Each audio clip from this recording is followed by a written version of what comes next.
Hello, hello, we're back. It's some more Ace Attorney. I don't remember exactly. Hi, Kay. I mean, I more or less remember what we're doing. It's the seance time. It's a matter of being like, okay, did I have an idea of what the next thing to do was? Or am I forgetting? What's up, Biscuit?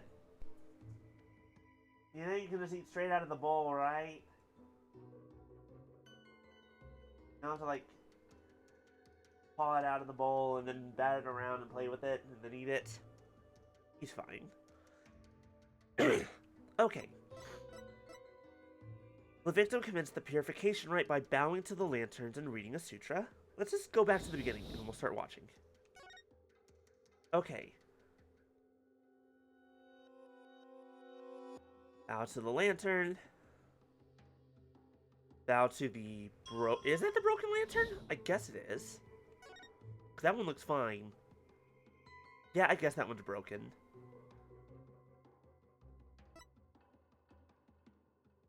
And began reading a sutra. Reading, reading, reading. He read that really fast. Then he felt the wind.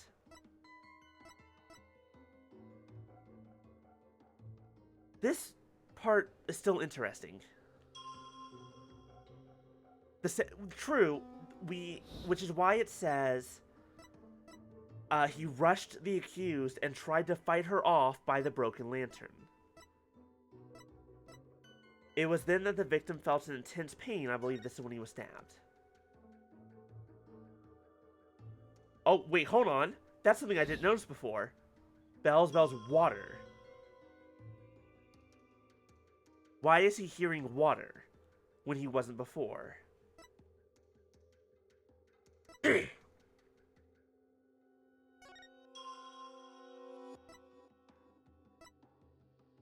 That doesn't make any sense. I think this... Objection! This is the thing that doesn't make sense. What's up, Biscuit? How can I help you, baby? Hold it! How do we know the purification rite was performed exactly as it was supposed to be?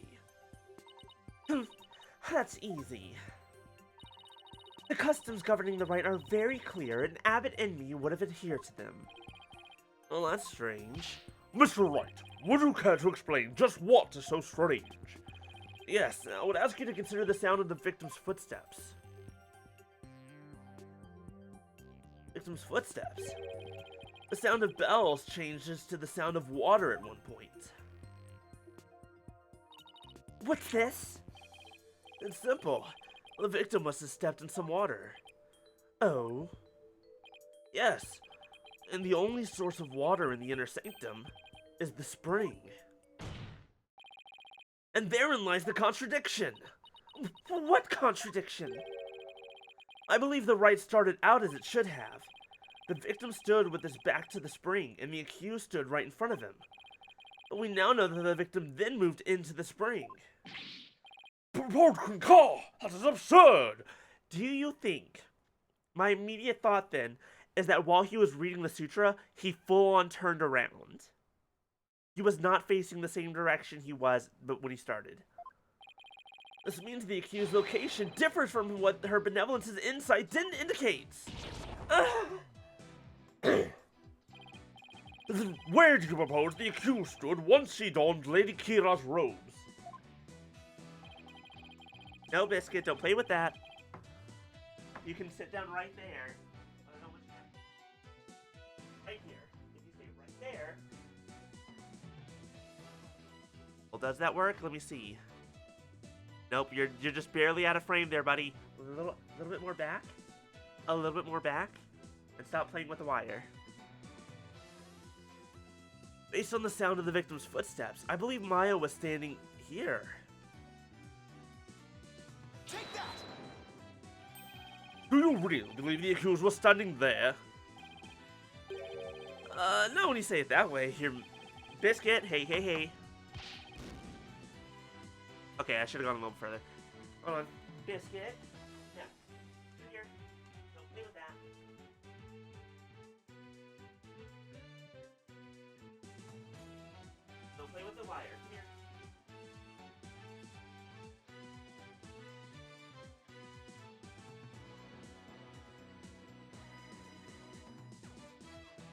Biscuit, you're looking at me, and you're looking at the fish, and you're looking at me like I'm crazy.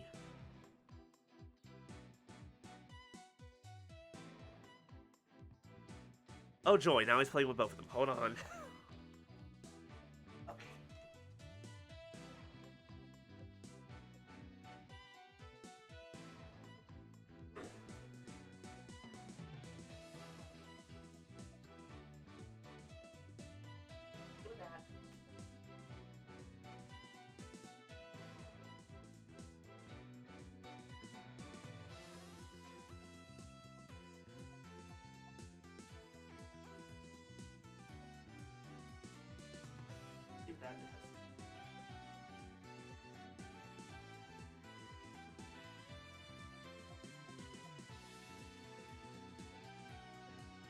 Stop freaking out.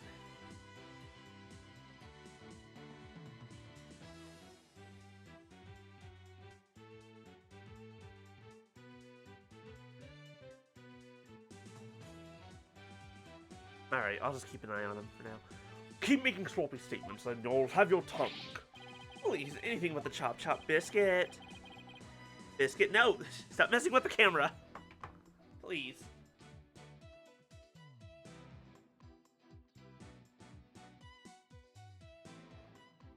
See, this is the problem. I tried to set up a pet cam, and the problem is he just likes to play with the camera.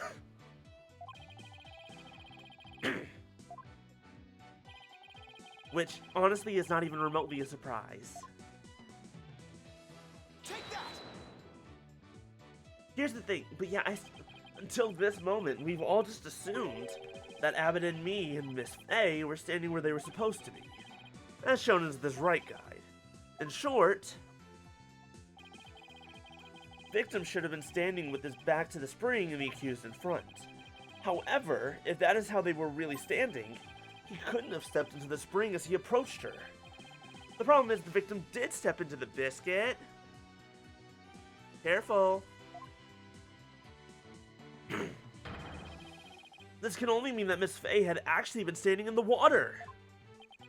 But what if this is true? Then their positions would have been completely reversed. I still don't think that Maya was there. I think Maya was outside like she was supposed to be. And someone else was there. What is going on here, Miss Faye? Were you really standing in the spring? I'm sorry, but I barely remember anything about the rite. A high priest would never make such an obvious blunder during a rite. What on earth? Is that even possible? Be that as it may, this does not overturn my insight. It doesn't? Let us say the accused was standing in the spring. So what? So what? This completely reverses their position is what? That their positions differed from what is customary is rather curious. However, what does that change? It certainly does not erase the accused's brutal crime. I guess you have a point there. You lawyers are an absurd breed. Never thinking ahead, you cling to the first insignificant contradiction you can muster. Sounds like Princess Rafa has a pretty good grasp on what lawyers are all about. Oh, Maya. Where would I be without your brutally frank commentary right now? Again, I think he full-on turned around. Is this contradiction really meaningless? But something really doesn't feel right. Biscuit, don't mess with that. Did I take a wrong turn somewhere? What's up, buddy? How can I help you? I will now amend my insight to account for this new truth. Here's the thing. But if we're right, and that he was looking at the broken lantern, he did fucking turn around.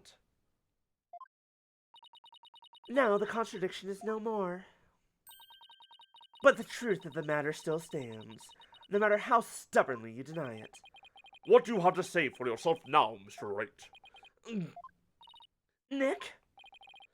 Your Majesty, this lawyer may have raised a trivial objection, but her benevolent insights have no further inadequacies of any kind.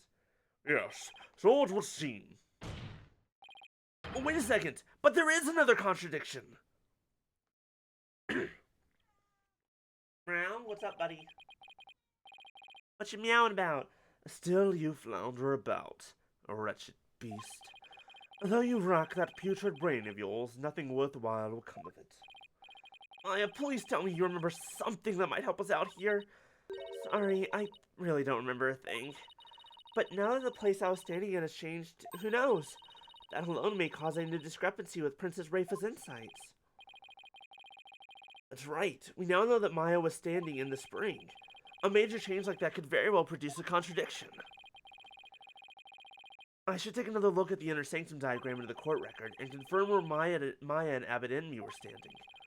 And then focus on finding any discrepancies between their positions and the insights. Okay. Let's take a look at this document. Biscuit, what you doing?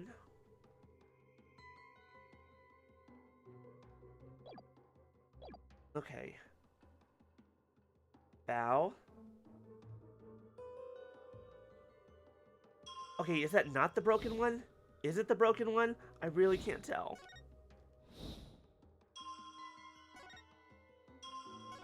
Like, do you think that's broken?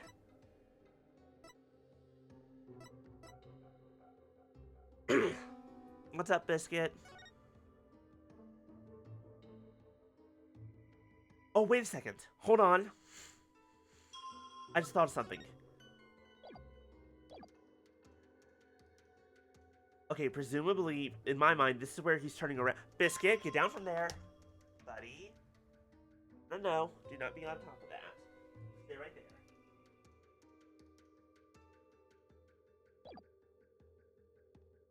Where'd you go? Oh, there you are. Hi, buddy. Okay, anyways.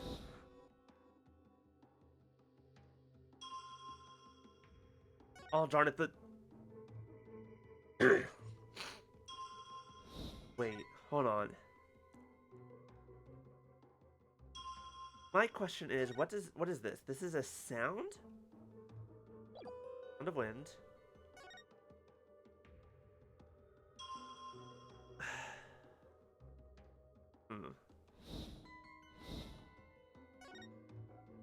Yeah, the problem is, I still wonder why he would run forward. Like, it doesn't make sense, right? Hold on. I think I can get it. I just need to look through it a bit. It's so weird that it's like, why would he be making those motions if he was running at someone to stop them? Like, why is that the way that you would run? Who runs at their attacker like this?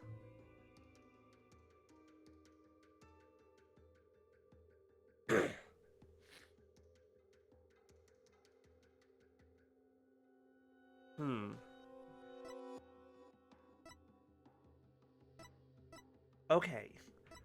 I assume, let's see here. By the Springside Lantern. That one's broken. Yes? No? Maybe?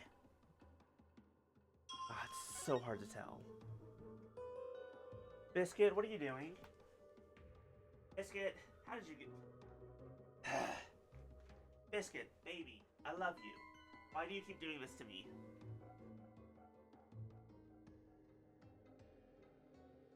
Out of the room. I'm looking at the wrong time? That's fair. Give me a moment.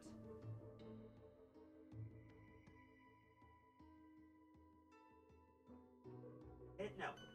Buddy.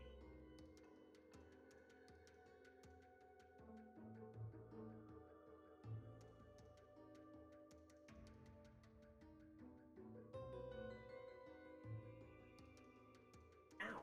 Biscuit. Hey, hey.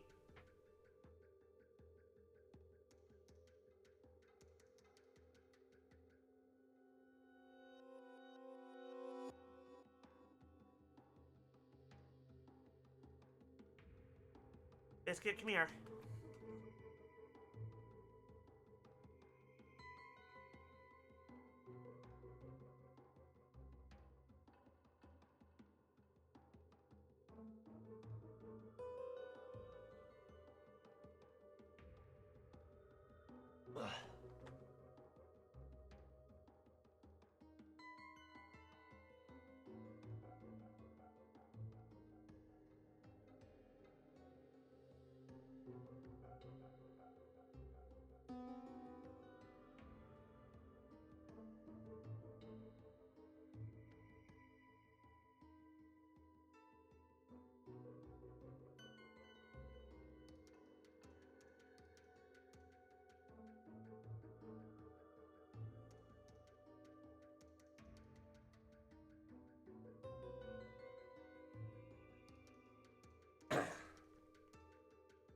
Okay, I had to force him out of the room for a few minutes.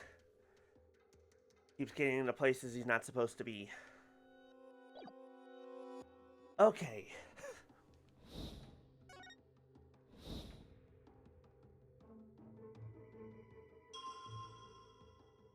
That looks different, right?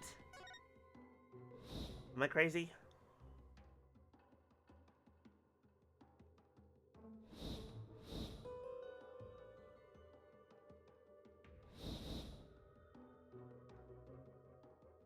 Yeah, that's a different lantern. Excuse you, that's a completely different lantern.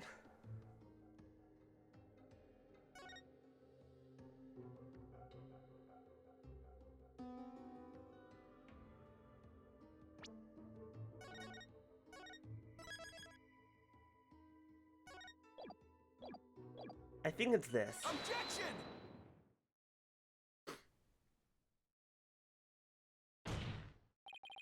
Your benevolence, I found a new contradiction. You did? No doubt it is but another of your vile attempts to slander my insight. Nope. Take a good look at what the victim saw. It just might change your mind. The lantern flame behind the accused was flickering. There is nothing unusual about that, especially as the wind has stirred. No, that's where you're wrong. That's where you're wrong. If the accused had been standing in the spring, then what you see here should be one of the lanterns flanking the statue. I fail to see your point. My point is, something is wrong here. The two lanterns flanking the statue are both outfitted with glass wind guards. So neither lantern's flame should have been flickering in the wind in the first place.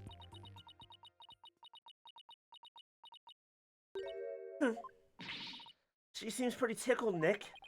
I don't remember saying anything funny. I fail to see what you wish to prove here, but very well. I shall refine the vision and reveal the truth for all to see. We'll see two different lanterns, meaning he did a full 180. Oh, blessed Mitama, I beseech you, fix your sight upon the lantern there.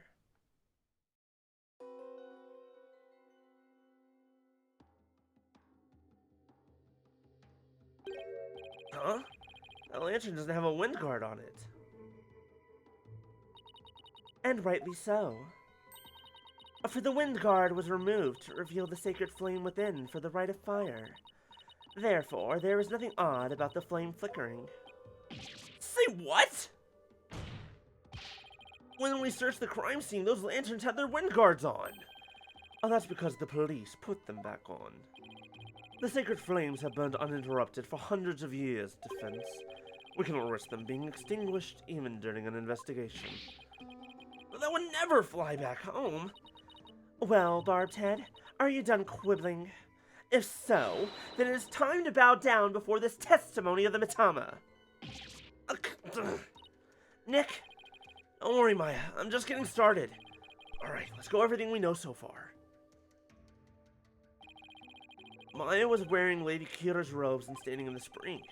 The High Priest is thought to have been moving toward her, so I should look for sensations that stand in contradiction to this arrangement.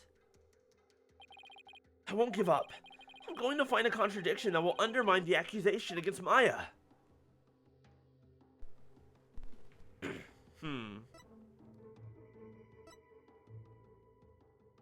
Oh, here we go. Because it's more refined. Objection! Thank you for the refinement. I'm so happy. Bless. What could this possibly mean? The lantern clearly contradicts the insight. But this contradiction will overturn the entire case I've been building. Are you alright, Mr. Wright? 1 minute you shout out and the next you fall silent. Perhaps it is like the bellow of one who is barreling down a hill with no way of stopping. Is that not right, Prosecutor Sadmati? I think he's seen it. Don't get cold feet now, Phoenix. Even if this overturns the entire case you built so far, the only way is to keep moving forward, because that's where we'll find the truth. Sorry, but I'm not barreling down a hill. In fact, I'm in full control of everything with this indisputable contradiction I found. Is that so? The lantern behind the accused clearly, no, blatantly contradicts your insight. Does it now? One of the lanterns on the entrance side of the inner sanctum was broken. And if you watch what Abbott and me saw in his final moments, I'm about to sneeze. Excuse me. You will notice that the lantern behind the praying form of Miss Fey is broken.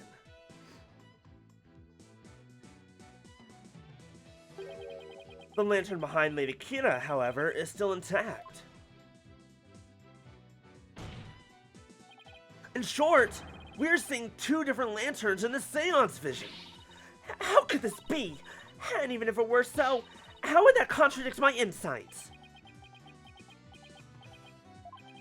Let me start by saying, the claim I'm about to raise will overturn the case I've built thus far. Will the defense please explain himself? Based on the broken lantern, we can tell where the accused and the victim were standing. But did you not just finish asserting that the accused was standing somewhere else?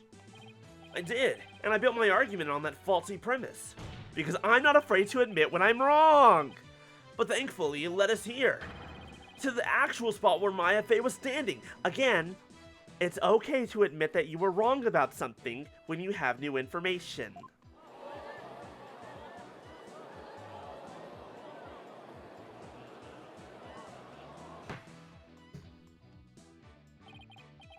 I must say, if the defense keeps changing its assertions in such a capricious manner, its credibility may come into question. I'm willing to take that risk, Your Majesty, because I believe this will be the last time. I'd like to start at pointing out the actual spot where the accused was standing. Very well. Show us where you now believe the accused was actually standing. Based on the location of the broken lantern, where was Maya really standing? Take that! In the correct spot. I wasn't thinking straight before, but now it's all falling into place. We know the victim had stepped into the spring. That means Maya Fey had to have been standing in the water as he approached. However, his memory, which has only now become clear, reveals that Miss Fey was standing by the side of the broken lantern. In other words, she was standing where she was supposed to be according to custom. Does that not bring us back to the very beginning? No. This is where things take a different turn, and I mean that literally. The victim had to have been moving towards the spring. That means that while he was moving, he had his back turned towards the accused. What's this? Do you mean to say the victim turned around during the rite? But such an image appears nowhere in the seance vision. Actually, it does appear. It's just that no one noticed until now. No one noticed? How could no one have noticed something so big? Because there's only 4 lights and they're almost perfectly symmetrical. There was a moment when the scripture the victim was holding was all we could see.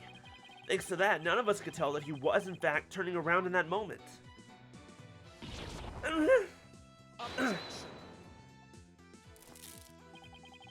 If it is as the defense asserts, then her benevolence insights no longer make sense. How do you intend to explain that? That's not my... I don't need to explain anything, because it's just as you said, Prosecutor Sadmati. Her benevolence's insights don't make any sense because they contain a huge error. Such insolence. Such insolence. A huge error, you say? Do explain. The huge error is... I believe this is what happened at the scene of the crime. The victim was reading a sutra when suddenly he sent someone behind him.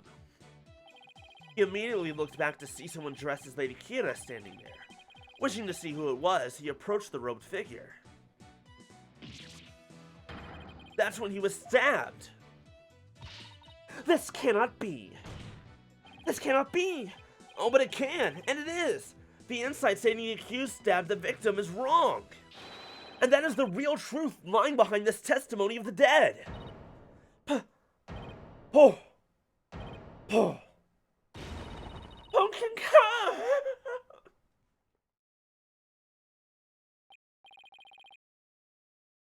Are you suggesting that there was someone else at the scene of the crime? Have I misunderstood the voice of the Matama yet again? This This cannot be. Oh, that was a close one. Medic? We have a fainting lady over here. I managed to divine the true meaning behind the seance vision somehow. I should have these new facts at the court record.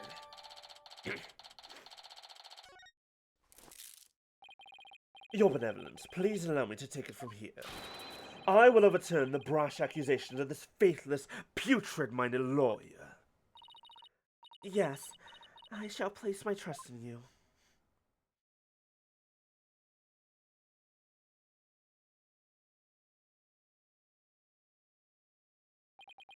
Are you sure about this, Prosecutor Sodmuddy? My work as an international prosecutor has taken me to courtrooms around the world. And in that time I have learned to perform last rites for souls in trials lacking the seance. Yes, of course. Forgive my ruder's inquiry. Moreover, I have with me a forensic investigator from overseas. I will show you all the magnificent last rites ever seen. Most magnificent. I guess he really does think highly of Emma and her forensic expertise. I'm impressed that he's come to understand their value. Then again, he is an international prosecutor who solved tough cases around the world. Time to hunker down, huh? Now then, let us continue with today's proceedings. Could the defense please tell us who the third party dressed as Lady Kira was? Why is that my job? Excuse you? I don't fucking know. Your new claim has negated the insights of the royal priestess, so I trust you have some evidence to support it, correct? Yes, of course! Definitely, sure do! This third party must have really wanted to kill the High Priest.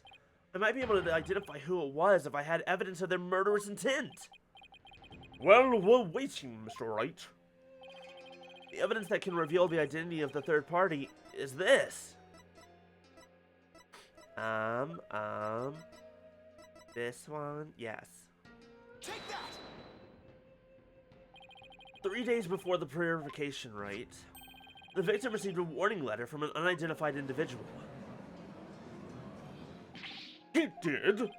Whoever sent it clearly meant to threaten the High Priest. The letter said, "Do not perform the rite." But the rite went on as scheduled. I believe that is why the High Priest was murdered. Who do you suppose sent that letter? A person with something to hide. The rebel hunter disguised as Lady Kira herself. Uh-oh. I feel like, once again, this is not my job. I just have to say there was a third person there. I don't fucking know who it is. Peace! I don't understand. I had heard that Lady Kira that has been in the news of late only hunted rebels. If so, why would she have killed the High Priest? Excellent question. Maybe it would help to think of it this way. What if the High Priest had secretly been a rebel? I feel like this is an accusation we maybe shouldn't be making. I feel like at the very least we could like, maybe someone was just like using the name. Maybe they were lying. I don't fucking know. The High Priest? He couldn't possibly have been a rebel. The High Priest, a devout follower of Kiranism, a rebel. Do you even comprehend the blasphemy of which you speak? Well, do you? I too found it hard to believe at first. But as I continued my investigation, it started to become more and more plausible. The third party was the rebel hunting Lady Kira, and the High Priest was a rebel. Your mockery of Kiranism, no. Of the kingdom of Kirain itself knows no bounds. Oops. The shameless Pokémon lawyer. He's making a mockery of our religion. As a faithful Kirainist, I take issue with these claims, and I am loath to admit them in today's proceedings. I don't like where this is going. The defense's claims about vile blasphemy tantamount to spitting on the Holy Mother. Is it really that big of a deal, Maya? Abbot Enemy was a distinguished monk, and very well respected too, so... Yeah? Ugh. Please don't let this turn into an international incident. It kind of already is. It's too late for that. But fear not, good people of Kirain. The rantings of this putrid-brained lawyer, who seeks to sully the soul of the deceased, shall come to no avail once I conclude these last rites. The prosecution's assertion that the accused killed the victim remains unchanged. But the victim was stabbed in his abdomen. How is that possible when he had his back turned towards Miss Fay? Someone else must have killed him! Are you sure about that? You may have invalidated the seance, but do not let it go to your putrid head. The comic flow of this trial is, as yet, still in my hands. How can you be so confident? Something has occurred to me, you see. And your allegations of a third party are but a deluded fantasy. And I shall prove that by calling a new witness to the stand. An eyewitness who will deliver a definitive answer that will dispel the defense's doubts. Excuse me, weren't you the one saying there were only 2 people there? An eyewitness? Very well. Let us call this eyewitness to the stand. How is there an eyewitness?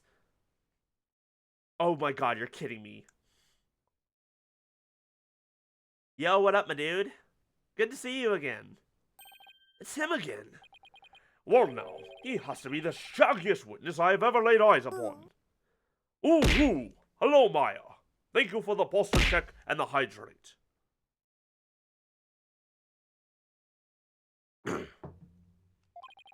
Please state your name and occupation. Oh, you know, that so-and-so. Whatchamacallit?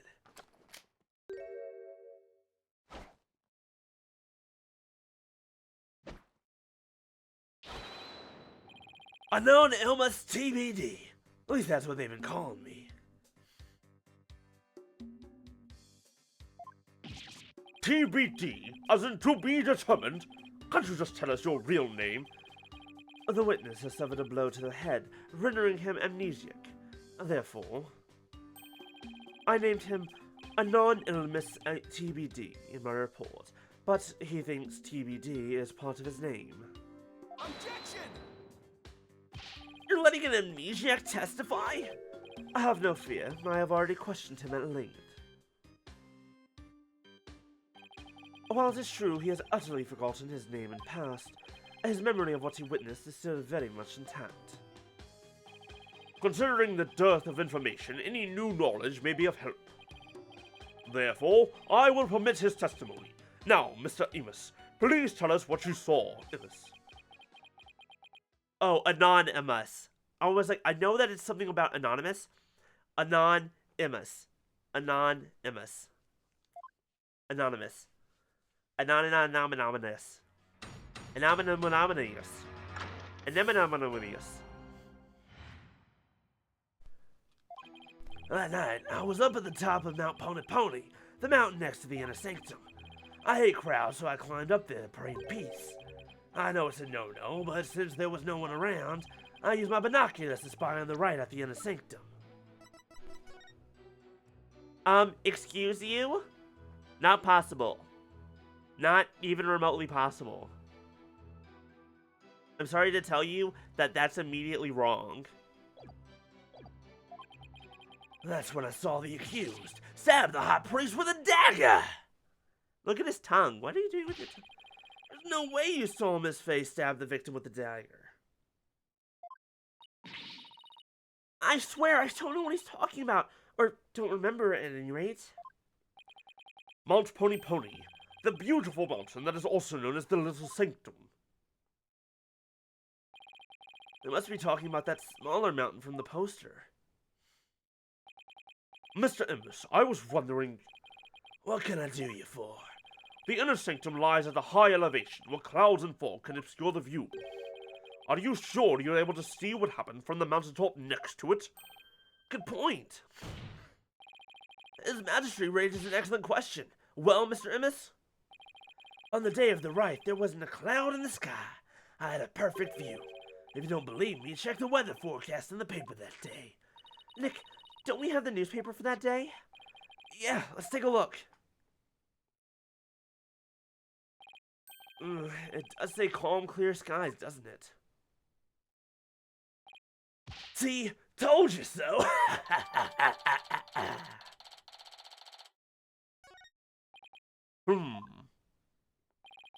Well, it would appear the witnesses offer testimony with hearing. Mr. Innes, I too have a question for you. Didn't you already question the witness? Well, that's what I'm here for, right? Shoot. How was the accused holding the dagger? Was she holding it underhanded, its blade protruding from the bottom of her hand? Yep, I believe she was. It's called a reverse grip. Ah, I thought as much. Hold it! Hold it right there. What bearing does that have on this case? And where's this butterfly coming from? Cease your interruptions, you putrid-headed lawyer. Do you not see the significance in how the blade was held? Why don't you enlighten me, oh enlightened one?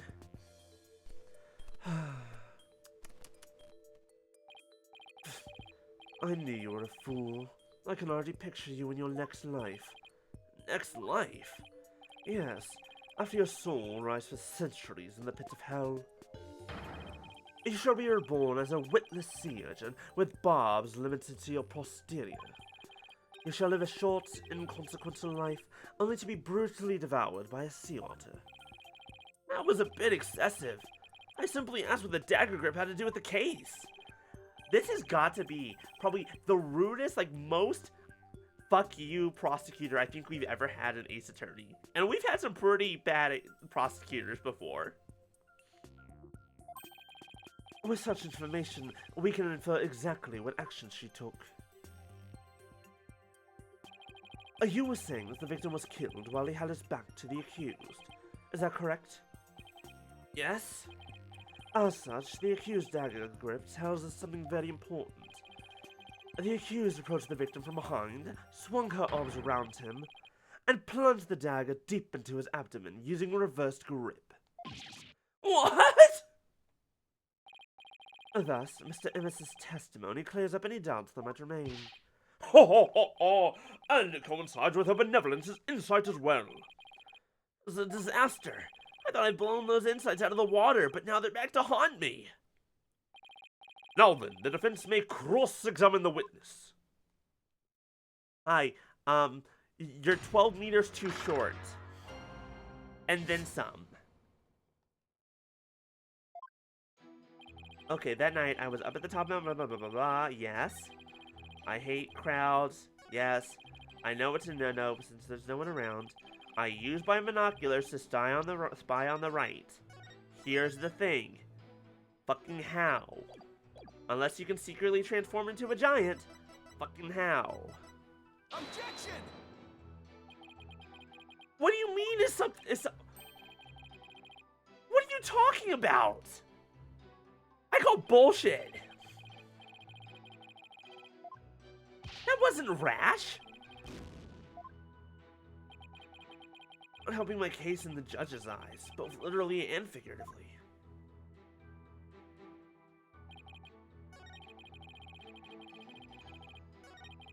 Hold it! Had a pair of binoculars with you? That's pretty convenient. You weren't planning to spy on the right all along, were you? Actually, I just happened to have them for bird watching. Bird watching, huh? Let's see. You're not going to keep pressing him on this? He's sketchy as heck, but I don't really have anything I can really sink my teeth into yet. Oh, okay then. Ha ha ha ha ha! I love the great outdoors. That's just the kind of guy I am. A guy called Anonymous TBD.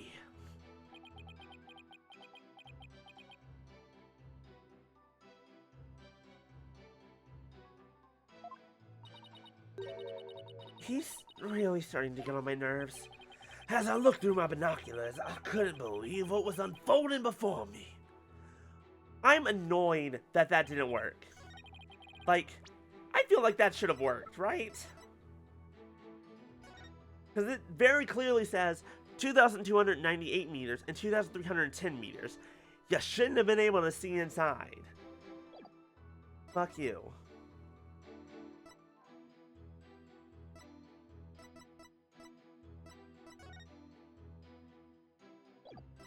Well, fuck. What else we got then?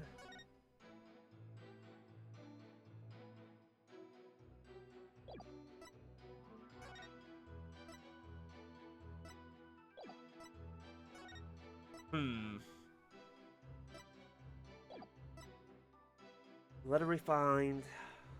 Found the inner sanctum photo. Like, what about the curtains? Objection! That's what you needed? Okay. Your Majesty, I had my doubts about this bushy-bearded witness, but now I know we can't trust him. What? You ain't just judging me solely on my bodacious beard, are you? Not at all, Mr. Immis. There's much more than your sketchy appearance. It's your sketchy testimony. His testimony, you say? Yes. Recall how the inner sanctum was that day. Specifically, that it was completely enclosed by the ritual curtain. Why, yes, I believe you're right. The curtain would have completely blocked the witness's view from Mount Pony Pony. Therefore, he couldn't possibly have seen the murder happen. Ha ha! Mr. Immis, have you been knowingly making false statements to this court? You got me! The witness will lower his voice. I didn't actually see the accused herself. He didn't actually see the accused herself? What's that supposed to mean? Let me set the record straight, I beg ya.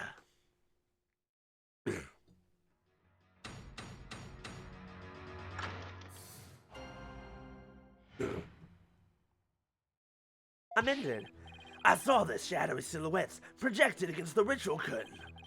The figures were created by the light of the full moon on that clear and still night. She was just a shadow, but I could tell it was the accused, reverse gripping that dagger. Shadows? That's what you saw? That's right. I could see what was going on by the shadows projected onto the ritual curtain. In the future, Mr. Immis, I would rather you offer up accurate testimony from the start. Forgive me, my main man, Mr. Magistrate. Chalk it up to my fuzzy memory and my fuzzy head. Although we saw but shadows, it is still valuable testimony. You have to be kidding me. What are we going to do now, Nick? All I can think of is to look for inconsistencies between the actual right and what Mr. Immis says he saw. Now then, the defense may cross-examine the witness once more. Weigh your sheet.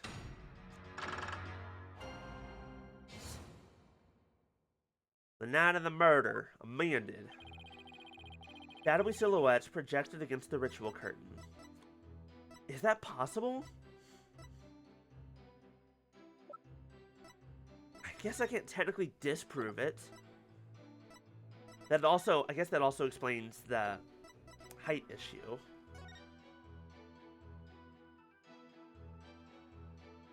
I don't know if that's possible. Like, legit, but...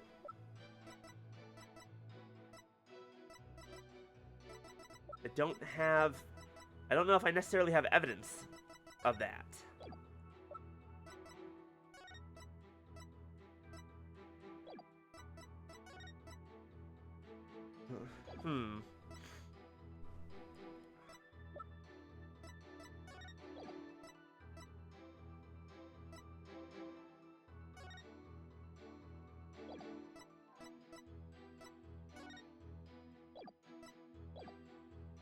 Hold it!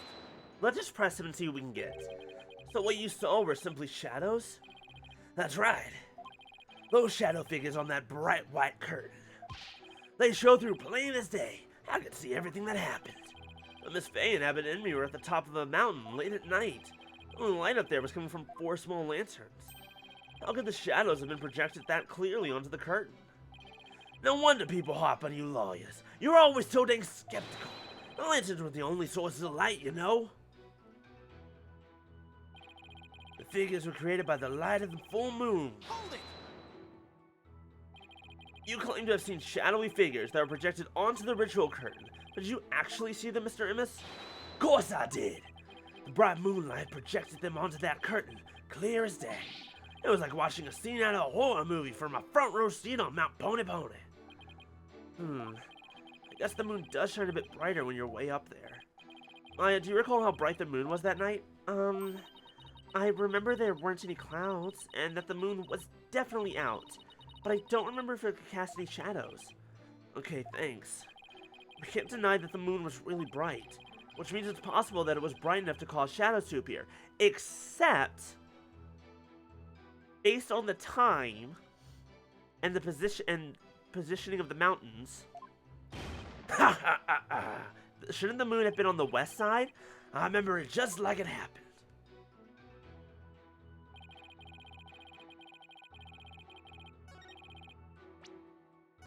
Wouldn't, because the hold on, let me see if I can find it. Where is it? It is,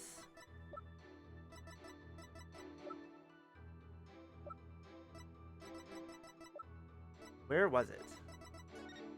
Not that one. Not you. How do I keep losing this? Here it is. Alright, so because of this, wouldn't the moon be on the west? On the same side, which means it would be projecting on the opposite side. Objection! Cool, the music stopped. That means I got it. You saw silhouettes projected by the moonlight? Sorry, but that's just not possible. What do you mean? How is it not possible? That it was totally possible. It's impossible! I think I'm going to need a logical ease translation on that. Let's take a look at this right guide, shall we, Mr. Immis? The right is held when the moon is directly over the summit of Mount Pony Pony. So if the moon was shining from the west, any shadows would have been cast eastward. But Mr. Immis was standing to the west of the inner sanctum on Mount Pony Pony. Oh, holy mother! That's right. Our witness here couldn't have seen any shadowy figures on that curtain. No! What? Possible it was the sacred flames of the lanterns that cast the shadows he saw. I'm afraid not. I inspected them during my investigation, but the flames were too small to cast the crisp, distinct figures Mr. Immis claims to have seen. But I did see those silhouettes, really. But how could he, Nick? Maybe he was someplace where they were visible? Wait, don't tell me. Your Majesty, if Mr. Immis really did see those shadows, it brings a brand new light to fact. And that would be? The brand new fact that comes to light if he really did see the shadows as he was somewhere else. It wasn't where he claimed to be at the time of the murder. Oh, then where do you propose the witness was? Someplace where he could have seen the shadow figures, naturally. Oh wait, you mean... None of the mountains east of the inner sanctum are close enough for a good view. That leaves only one place he could have clearly seen the shadows from. And where might that be? This is where Mr. Immis was at the time of the murder. Mr. Immis was at the inner sanctum, just outside the curtain on the east side. That's the only place from which he could have seen the shadowy figures.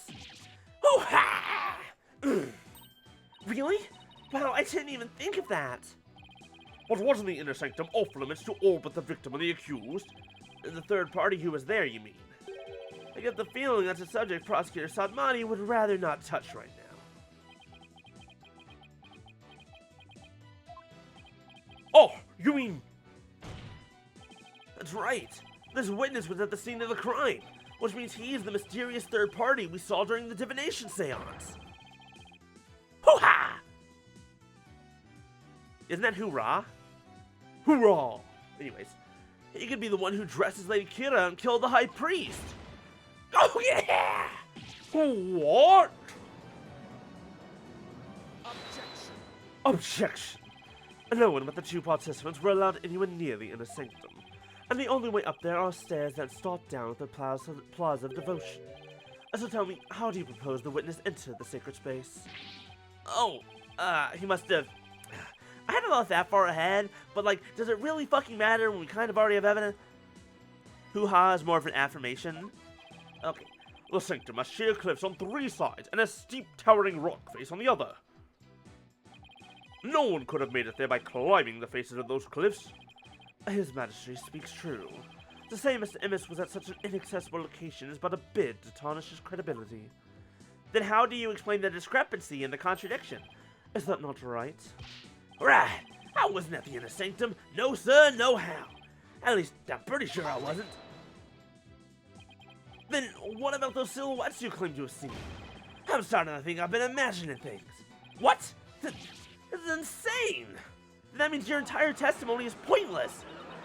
I knew we couldn't trust that. Trying to frame the witness. I hate all of you. Peace! Peace, I say! Maybe I imagined the whole thing, then why are you a witness? Get the fuck off the stand. Get out of here. Your testimony means nothing. Dude literally just admitted to having made up that whole story, even if on accident. This is impossible. Unless I can show how we got to the Inner Sanctum, it just looks like I'm trying to slander Mr. Amos. I believe in you, Nick. Rah rah, sis boom bah. Fight, fight, Phoenix Wright.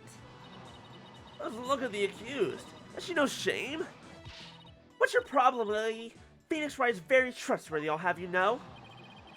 She's got some nerve for a criminal. How did that lawyer poison her mind? Please, Maya, you're only making it worse. I appreciate the vote of confidence, but it's probably best to keep it to yourself for now. I would advise the defense to think carefully before making any more sudden outbursts. Yes, Your Majesty. I wasn't the bad guy before, I definitely am now. And now, Mr. Innes, I would like you to think back carefully before you testify next about where you were that night.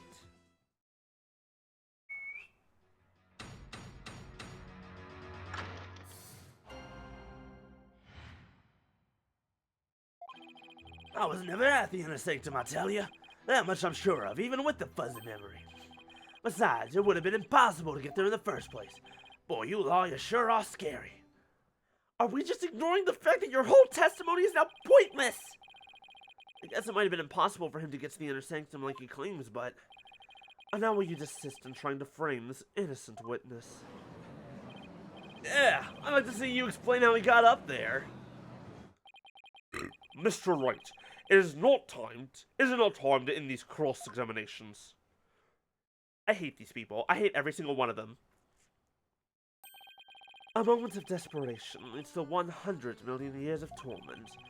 It means that for each moment a sinner spends struggling to deny their sins, 100 million years of torment are added to the time in hell. Christianism is the strictest religion ever. And I've met Catholics. And just so you know, you've already accrued 200 million extra years. What's the fire they started with? That's 700 million years apiece. Sure, what's another 200 million, give or take? Oh, it's a big deal to me. I can't keep saying that the witness was there at the Inner Sanctum if I can't prove it. The problem is, how am I going to do that? I wish, for the love of God, I could just screw everything else and be like, okay, then you tell me how you saw those things. Be like, how you saw, and it's like, maybe I didn't. It's like, okay, so you're saying that your entire testimony was bullshit. I was never at the Inner Sanctum. That much I'm sure of, even with the fuzzy memory. Nope. Okay, hold on. I'm gonna press this first before I present the banner. Because I think the banner could have been used. But we're gonna start here. I wonder if it really was impossible for you to get to the Inner Sanctum. If you have something to say, just say it. Couldn't there have been another way to get there? A way that wouldn't attract attention? No, there isn't. Which means there is. Perhaps the defense would share its theory with us. I don't even have a wild guess, let alone a theory, though. Time to reach into my bag of bluffs. To reach the Inner Sanctum without attracting any attention. He fell from the sky! Maybe he fell from the sky? The lawyer thinks he's a comedian now. I was wondering what crazy theory you would propose next. Well, defense, let's hear it. Mr. Amos could have, parachuted down. We already know the weather was clear, and there was no one to speak of. Perfect weather for skydiving, I'd say.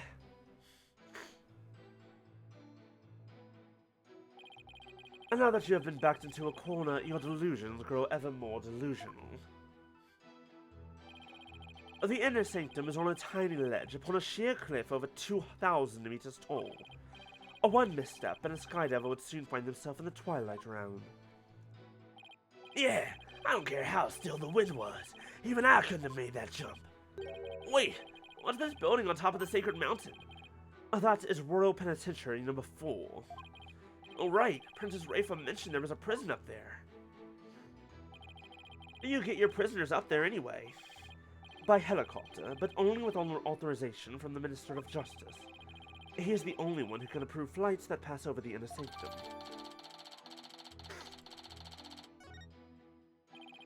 Might I also add, Defense, that no parachute or any other equipment necessary for skydiving have been found.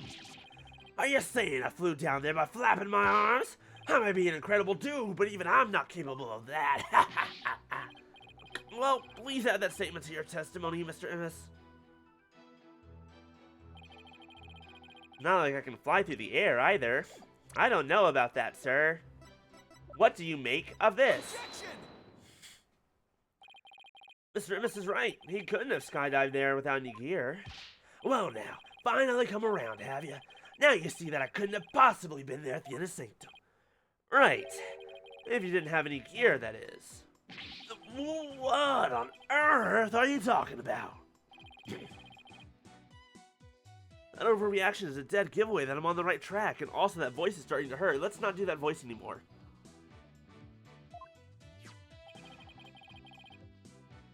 I need to change his voice. Take a look at this piece of evidence.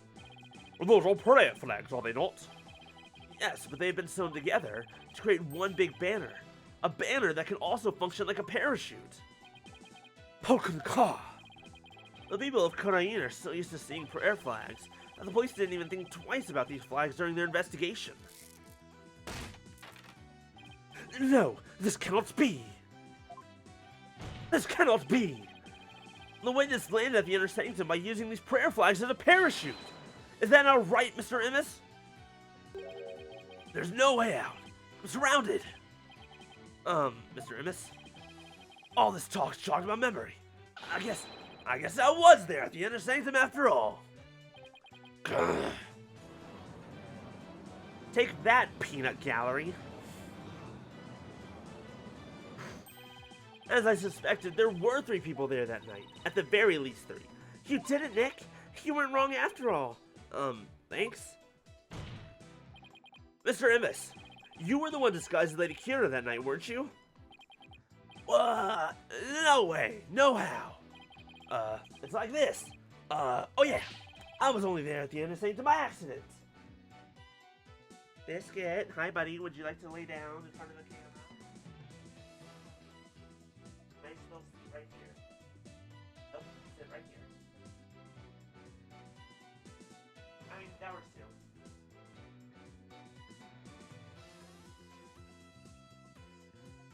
He is somewhat visible. I'll count that.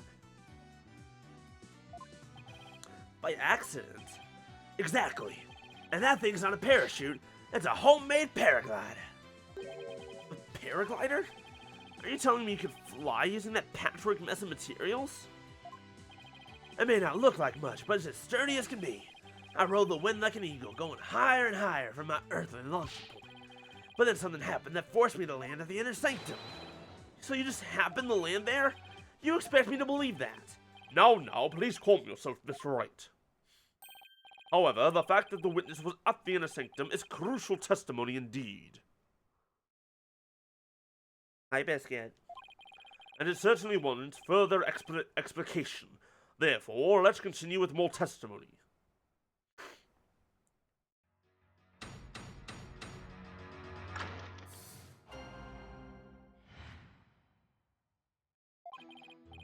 That evening, I was enjoying a trek through the night sky with my homemade paraglider.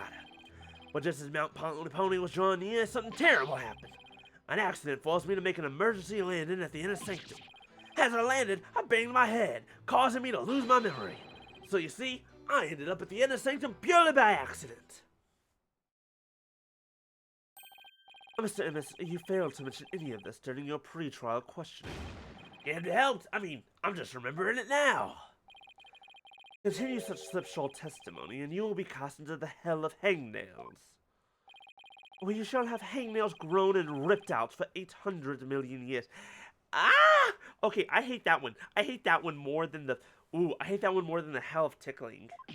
I think I'll pass on that.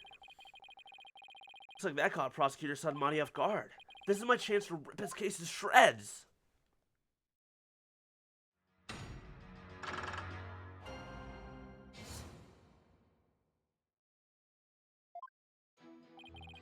That evening, I was enjoying the trek through the night sky with my homemade paraglider. But just as Mount Pony, something terrible. I need to figure out what exactly this something terrible was. Hold it! Something terrible happened? Exactly. And when I say terrible, I mean terrible. What? Was there something unexpected in your Mount Pony Pony? What was it again? Wait, you don't remember? Let's just say it was terrible.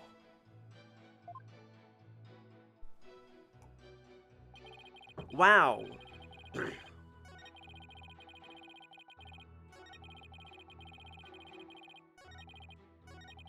Hold it! What exactly was this accident you had? Good question. Now what was it again? Wind. Oh yeah, it was the wind. And not just any wind, but a sudden gale force wind. Made me lose control. The wind was strong enough to make you lose control? You got that right.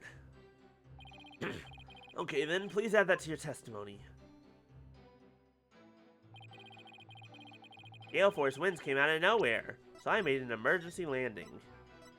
The weather forecast will enjoy calm, clear skies today.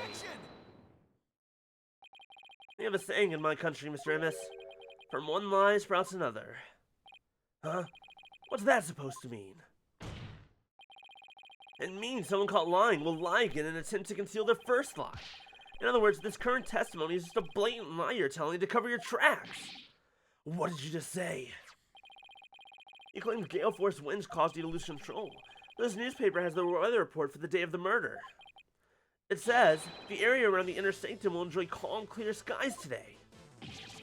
Pokun ka! Why, I do believe it does say that. From one lie sprouts another. That makes sense, but is it really a saying back home? I've never heard of it. Biscuit? Why? Why do you do this to me? I thought I was doing a good job of keeping you from going back there. Yeah, I kind of made that one up. For real? Your Majesty, the witness's testimony contains another flaw, one that's even more fatal to his cause. More fatal, you say? The defense will explain himself at once. Mr. Emmis claims he was flying up around the inner sanctum with his paraglider. It would have been impossible to get all the way up there without any wind. Why, yes, I believe you're right. But we know the witness was at the inner sanctum, so... Mr. Emmis, how did you get there? And from where? Biscuit? Hold on. Biscuit, why are you so rowdy today? Hey, baby.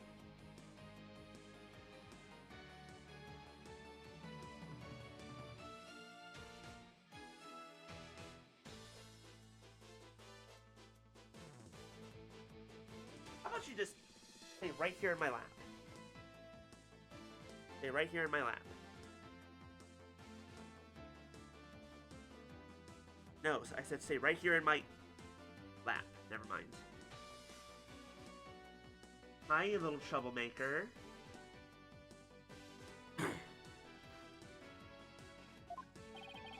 Without any wind, he couldn't have flown up there from the bottom of the mountain.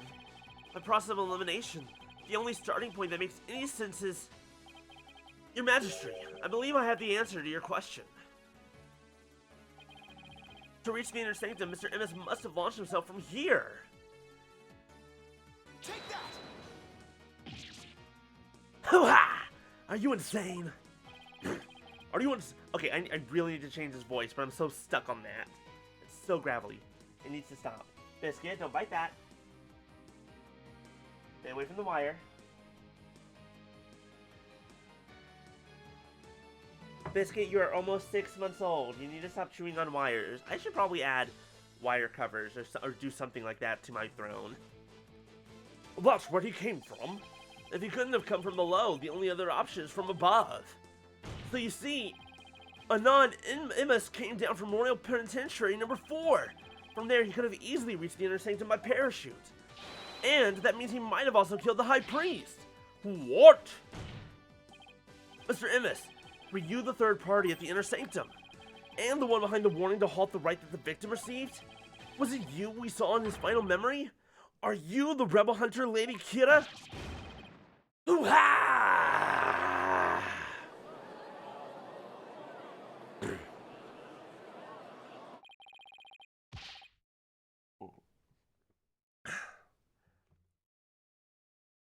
Hey, no, okay. Mr. Prosecutor, sir, help me out here. Help me out here. Is that okay? There we go. That one's not quite so gravelly. You did it! You finally left him speechless. Oh, come on, Mr. Prosecutor, man. Quiet, you fool. You should use this time to prepare yourself for what is to come. For a fate far worse than hangnail hell awaits you now. All done, defense. I must concede this point to you. The witness did, in fact, descend to the inner sanctum from Royal Penitentiary number 4. Huh? He didn't even put up a fight this time. That's awfully generous of him. I don't trust it. But if you're as perceptive as you seem, then surely you've already figured out the riddle. The riddle of a non-emis's true identity. True, yes, I have already figured it out. I know who he is. Oh, his true identity. Not sure I know quite yet, but I guess I'll have to answer that with something.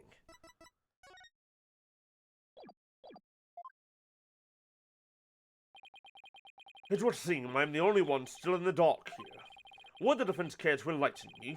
Who was the man we've been calling anonymous? The witness's true identity is... Is this really him? Same nose, called it. Only now do you realize the truth. Well, please do share with us your belated insight. What's wrong, Nick? Why are you holding back? Because this isn't going to be very helpful to our case. Really? Are you sure? Unfortunately, I've got no other choice. That scruffy beard and shaggy mane completely threw me off. But it's all becoming clear now. The nighttime base jump from the mountaintop prison, the precision landing at the inner sanctum was using only a homemade parachute.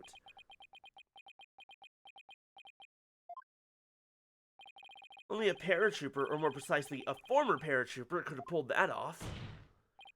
This witness is Dot Otterbell, prison escapee and key member of Dirk's rebel group. What?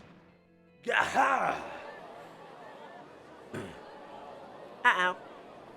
I mean, yay, we caught him. Does that grant us amnesty for anything? The witness is an escaped prisoner. Precisely. The police have been scouring every corner of the city to no avail. Meanwhile, here he was under our noses the entire time. Didn't think anyone would ever see through my clever disguise. But the witness's charade is not all that has been shattered. Is it, defense? Boy, do I hate this guy. Please recall the defense's own words.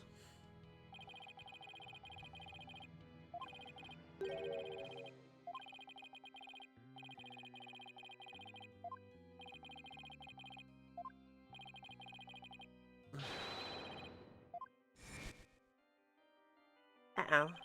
He claimed that the real killer was the rebel hunter disguised as Lady Kira. Yeah, and what's your point? What of the witness's true identity?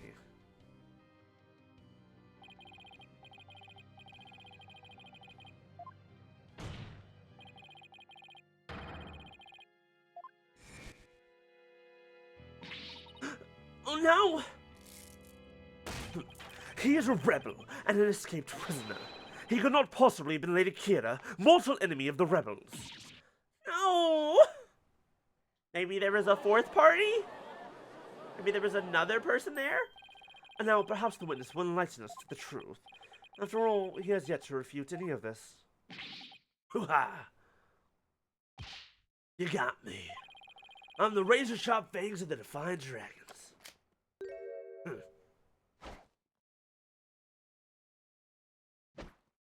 You're a bit of a dork is what you are. That's Arbel. That's our ball. Our ball? That's our ball? When did you get your memory back? Oh, around the time you guys were talking about there being no wind. But you gotta give me credit for making up all that testimony off the top of my head. Are you prepared to tell us the truth now? Well, it's true, I parachuted down to the inner sanctum, but I banged my head on impact and ended up unconscious outside the ritual curtain. In short, all my eyewitness testimony was a big fat lie. Big fat lie? Oh, and by the way, a long time no see, Yudi. Wait, they know each other? Your Majesty, this filthy rebel belongs in a jail cell. Oh, yes, of course.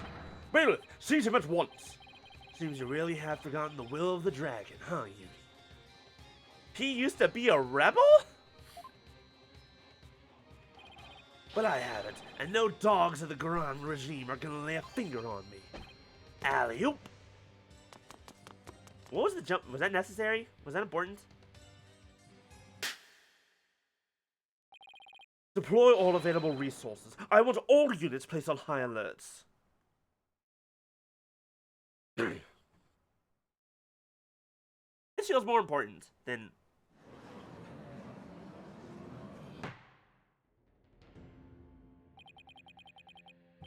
The escaped prisoner has escaped again. The police force have been placed on high alert. You will be caught before long. An escaped prisoner who escaped the law again after giving a ton of false testimony.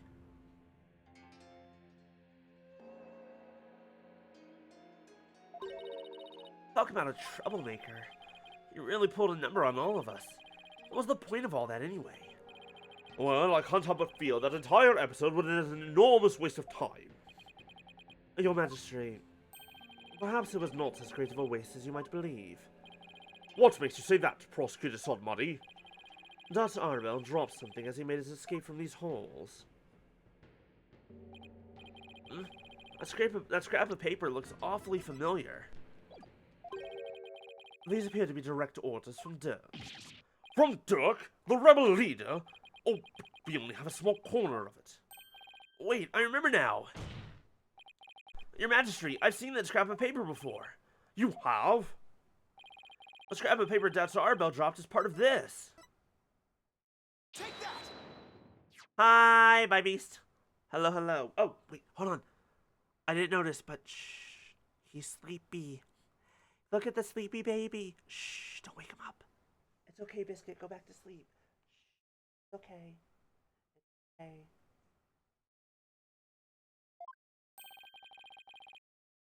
I found it at the scene of the crime. Let me make that just a smidge smaller.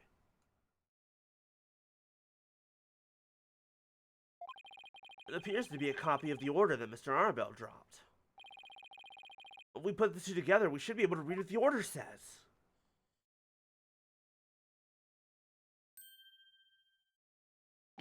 Oh my! And just what does it say, Mr. Wright? I can't read Cardinese. Ah, Prosecutor Sodmuddy, if you please. If you please. The ignorant lawyer has not bothered to learn our language. Very well, then.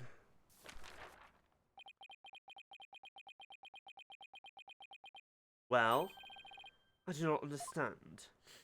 Well, what does it say? Using the lamplight as a landmark, he was to parachute down to the inner sanctum. Upon the right's completion, he was to don Lady Kira's robes and make his escape. What? That is how he was to escape from prison?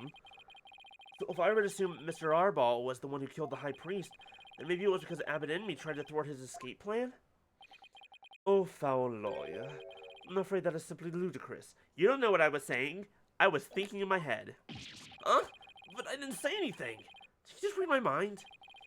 I know how your putrid mind works. Unfortunately for you, however, now that the rebels' escape plan has been revealed, it is clear that Dr. Arbel is not the High Priest killer. How can you be so sure?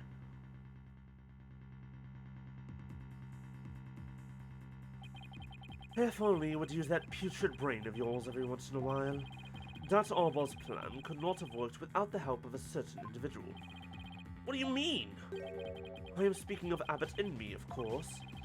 Had Dr. Arbel simply donned Lady Kima's robes and made his escape alone, he would have been far too conspicuous. But were he by the High Priest's side, the faithful citizens praying in the plaza would have had no cause to suspect anything.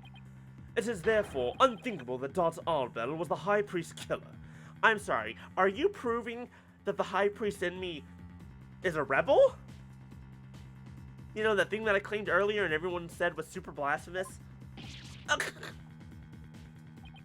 So then, you're saying the High Priest was a... Oh, I cannot bear to say it! I'm afraid it is so. He numbered among the rebels who threatened our kingdom. How could this be? Which means the real Lady Kira killed her because he's a rebel. There must be some kind of mistake. Satura! Let it go and move on. Accept the truth. It is the only way. And that goes double for you, Defense. Cease your futile battle now. Why should I? Because I will now put the final nail in the coffin of the accused. And now that we have eliminated Dot's Arbor from our list of suspects, there's only one person that still remains. The accused, Maya Fey. Hold it right there! Aren't you forgetting something important? Something important? Please do explain, Defense. We can't end this trial without looking into... We're talking about the true identity of the Lady Kira we saw in the Seance vision. If that wasn't Dr. Arbal, who was it?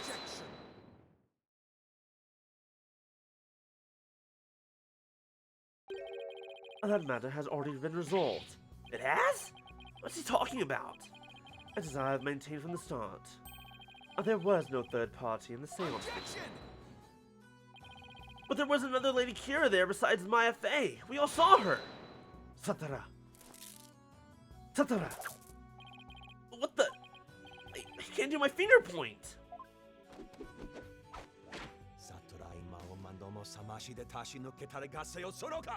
Stop doing the migraine thing, but on my arm.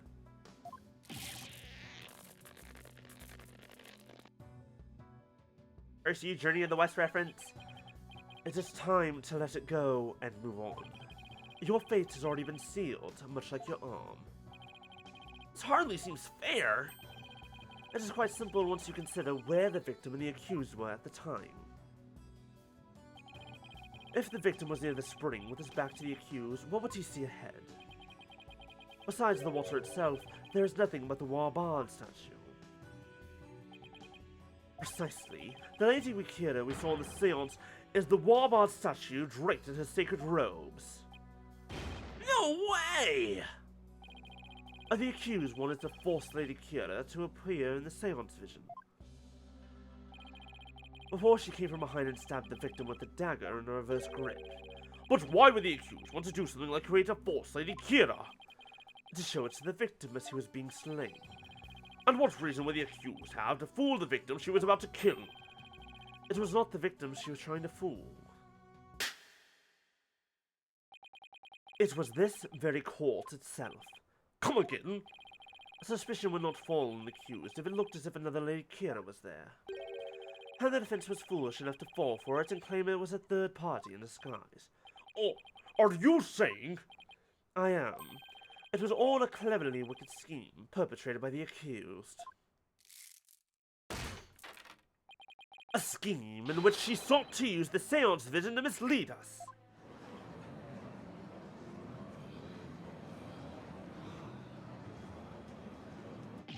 This can't be happening. What a face you are making, Defense.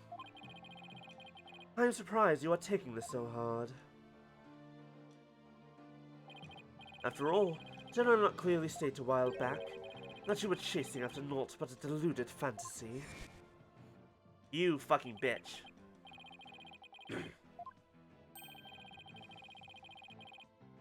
I mean... You're telling me he knew this is how it would turn out all the way back then? And that he was just waiting for the most effective moment to spring it on me? Do you understand now? I have had you dancing in the palm of my hand this entire time. It can't be! This is an outrage! You took our royal priestess' sacred divination seance and used it to commit this most foul and despicable murder? No! I did nothing of the sort! Maya! Nick! It's not true! I didn't! Cease this ugly display. Your fate is sealed now that the facts have been exposed. Your Majesty, the time has come to convict this criminal who only seeks to taint this sacred hole. Indeed. It seems this trial is over. Hold it! Does the defense wish to offer up yet another counter-argument or something? The accused is not the killer, and here's why. Now what do I do? I've got nothing. It would appear that the defense has run out of arguments to make. And I'm for sure that that rebel was the killer. The only person with a possible motive, the one dressed as Lady Kira, has vanished. I've got nothing to use against Prosecutor Sunmari's argument. Damn it, I can't lose now. Not like this. Okay, here's the thing. Constantly, every time you bring up a theory, your opponent, the prosecutor's just like, oh, that's just pure speculation. You can't prove that. And why can't I just say, that's pure speculation. You can't prove that. Fuck you. Can't lose now. Not like this. Very well then, I shall now render my verdict. Wait! Please, wait, I'm begging you! It is time to let it go and move on. This guy's watched way too much Frozen. This trial need not be drawn out any longer. The defense has failed to counter the charge filed by the prosecution. In accordance with the law, I invoke the Defense Culpability Act against the defense. Now then, this court finds the accused, Maya Fey, and the defense, Phoenix Wright, guilty. Wait, what? Wait. Wait. Pause? Hold? No? Diplomatic immunity? I request an appeal? Your Majesty, please forgive the interruption, but... Yeah, whatever. What is the meaning of this? A body has been found. In the Plaza of Devotion, Your Majesty. What's this? A body? What happened now? And we found this sticking out of the victim. Why, that's Lady Kira's warband dagger. And Lady Kira, she has returned from the Twilight Realm once more. She's come to defeat the rebels.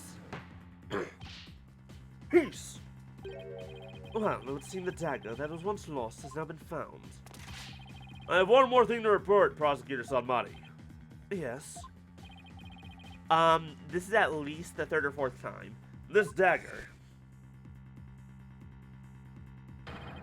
It bears the fingerprints of Maya Fey on it. I feel like you can't make this worse. We've already been decreed guilty. And of course it would have her fingerprints on it. She fucking used it at one point. What? But also, why wouldn't Maya's prints be on it?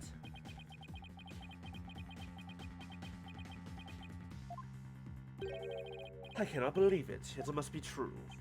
Is something the matter, Prosecutor Sanmari? This trial has run its course, and the accused's guilt has been firmly established. However, it would seem the defense was right about one thing. I was? You claim that the murder at the Inner Sanctum had been carried out by the rebel hunter masquerading as Lady Kira. I did say something to that effect, but what of it? Prosecutor Sanmari, are you suggesting what I think you are? I believe the true identity of the rebel hunter who has been masquerading as Lady Kira is none other than the accused, Miss Maya Fey. What? Is this a good thing or a bad thing? Is this good or bad for us? I can't tell.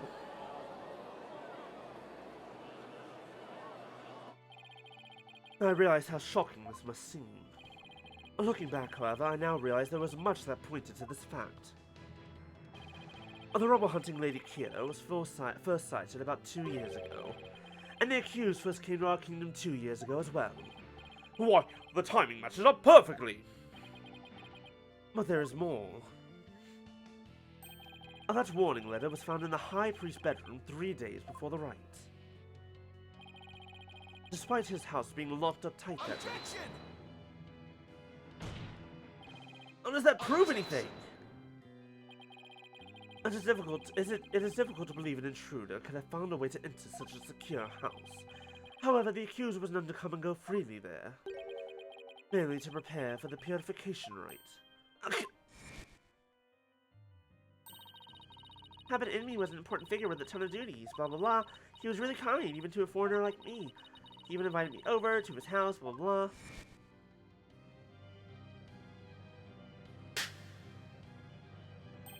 The accused could have easily left the house unlocked for herself without anyone noticing. No! Uh-oh. I mean, it was all in there. If we assume that the accused was Lady Kira, that more than establishes a motive for killing the High Priest. Yes, the victim was secretly an insurgent, bent on helping Dat Arbor escape after all. Precisely, that made him a target of Lady Kira's wrath. Again, is this help or hinder us? And after killing the High Priest, she then unleashed her divine justice on another rebel.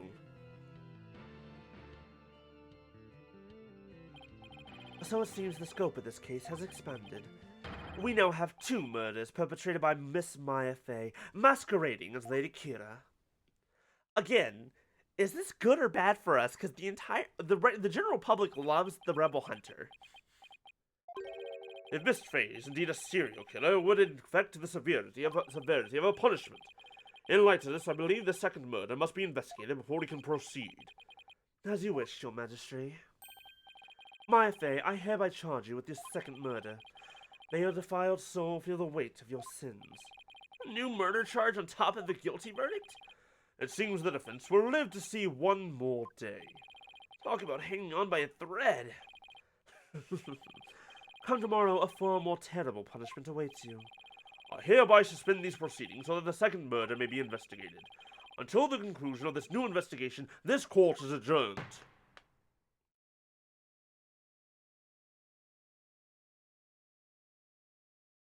Help.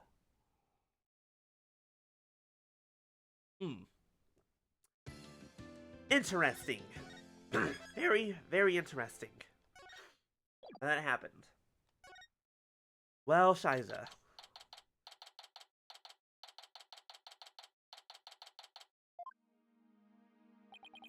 What do I do now? I can't believe Maya and I were actually found guilty.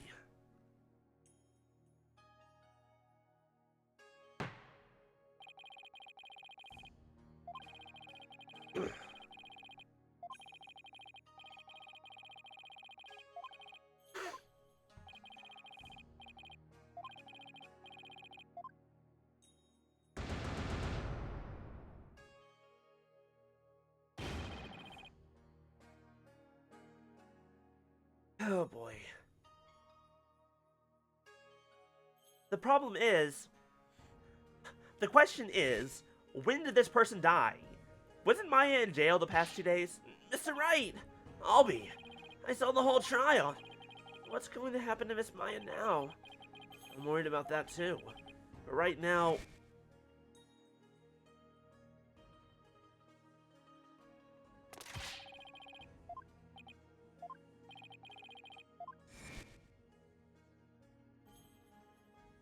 Yes, I know, we just watched this. We don't need a recap, thank you. Right now, I need to focus on the next trial.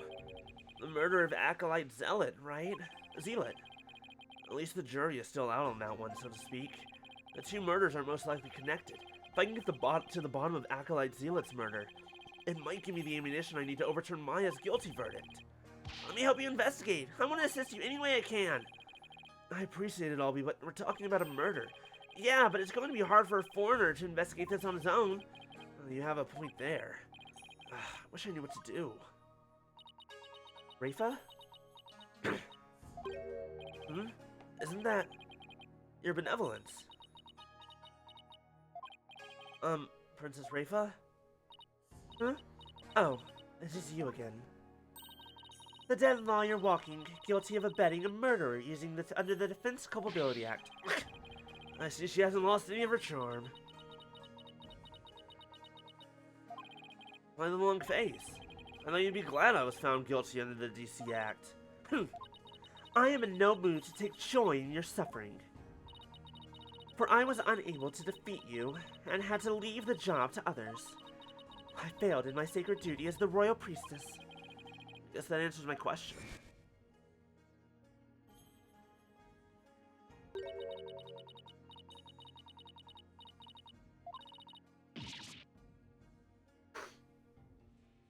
I feel bad for Rafa, like legitimately. Like she acts kind of mean, but like she's 14. She is a child who's grown up in the particular culture in which she can never be wrong. And anyone who disagrees is fucking is just a fucking heathen. All I did was defend my client. Ugh, can't bear to see her looking so sad like this, though. Your benevolence. Your benevolence! Huh? Oh, Barbed Head. I thought you had already begun your journey to the Twilight Realm. I'm not dead yet. I still have an investigation to do. For tomorrow's trial. What's this? Do you mean to say you have not given up yet? That's right. I'm going to prove my innocence tomorrow. But why? Why do you refuse to give up? I cannot fathom such obstinacy.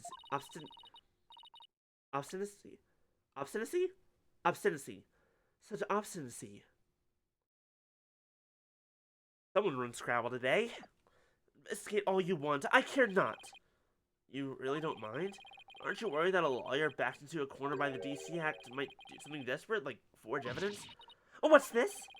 If left unsupervised, I'd be free to do whatever you wanted. I wanted, you know. Ah. Okay, now to see if she takes the bait. Yes, I see your point. Barbed Head? Yes? I know what happened yesterday. You perpetrated some sort of fraud or other misdeed while I was not watching. Huh? That explains why I misunderstood the voice of the High Priest so. Yes, of course, that is the only explanation. Just trying to cheer her up. Now she thinks even less of me. I must not allow you to sully our sacred Hall of Justice with your misdeeds ever again. Therefore, today I will be monitoring your every move once more. I will not fail to spot your misdeeds this time. The moment I see anything out of the ordinary, I will send you straight to prison. And you, boy, do not throw your lot in with this foreign devil. But, your benevolence. It's okay, Albie. You don't need to worry about me. I'll be back before you know it. But first, I should probably lighten my load a bit. Albie, would you mind holding on to some evidence for me? Of course not. I'm always glad to help. Unnecessary evidence unloaded onto Albie.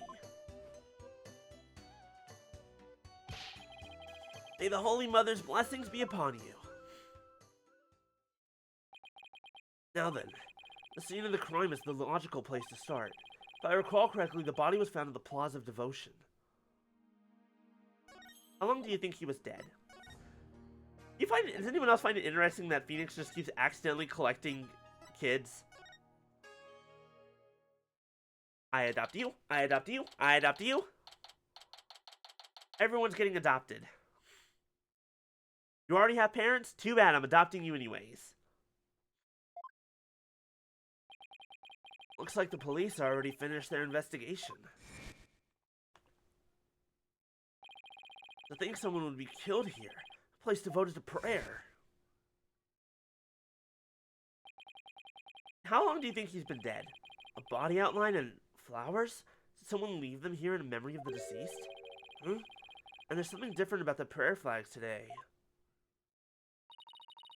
As the High Priest disciple, Acolyte Zealot was clearly devoted to his training. First the High Priest, and now his devoted disciple. No. I don't want the King and Queen. The King can go suck a dick. The Queen is fine. The Queen is maybe fine. The King can go fuck off. And Maya's parents, we've never met Maya's parents. We met Pearl's, though. First the High Priest, and now his devoted disciple. Maya Fey will pay for this. As I keep trying to tell you, Maya has nothing to do with any of this. And you can prove this how? What do you think I'm doing here? Gathering dirt and dust for the trial? You and your smart mouth. This is precisely why you and your lawyerly ilk are so reviled.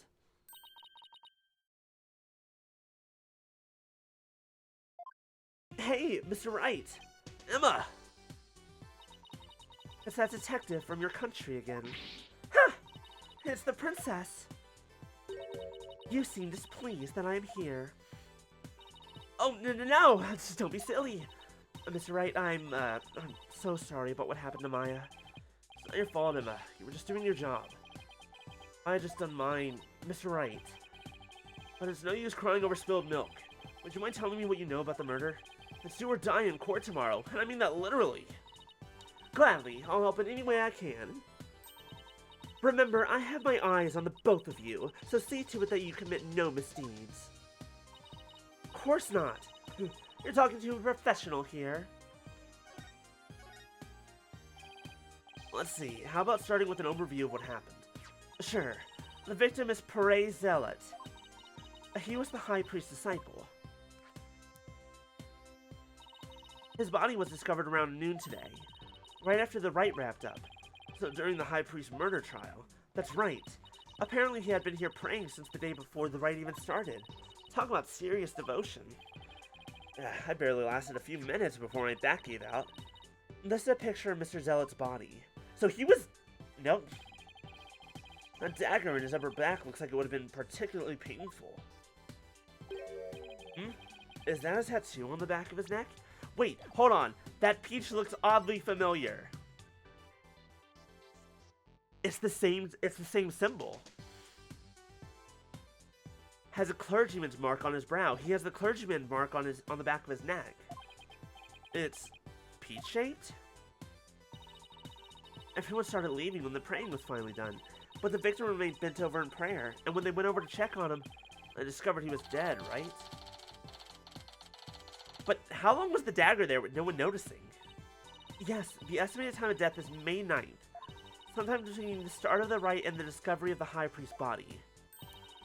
In other words, we believe the crime took place during the purification rite, and the murder weapon was the same ceremonial dagger that killed the High Priest. The prosecution believes Maya came down the stairs after killing the High Priest, and then stabbed Mr. Zealot with the same dagger. Circumstantial evidence does point to Maya, but what about the cause of death? He apparently died instantly from the dagger that was left thrust into his upper back. Here's the autopsy report. But how did no one see this? How did no one see this? Estimated time of death, you say? How can you know such a thing? I want to know. Well, Barthead, out with it.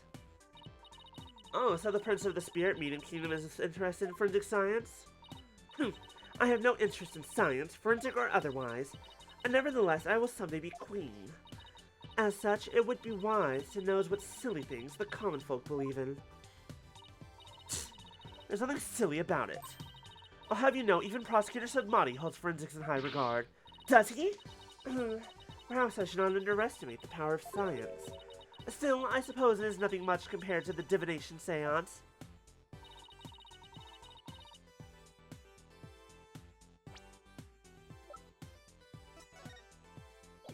Possibly. That's incredibly possible, I guess. She really doesn't have an adorable bone in her body. I think she's actually interested. Would you mind explaining it to her? I guess I have to now. Okay, there are many ways to estimate the time of death, but the most well-known method uses the changes in body temperature. Interesting. A body temperature drops at a steady rate from the moment a person dies.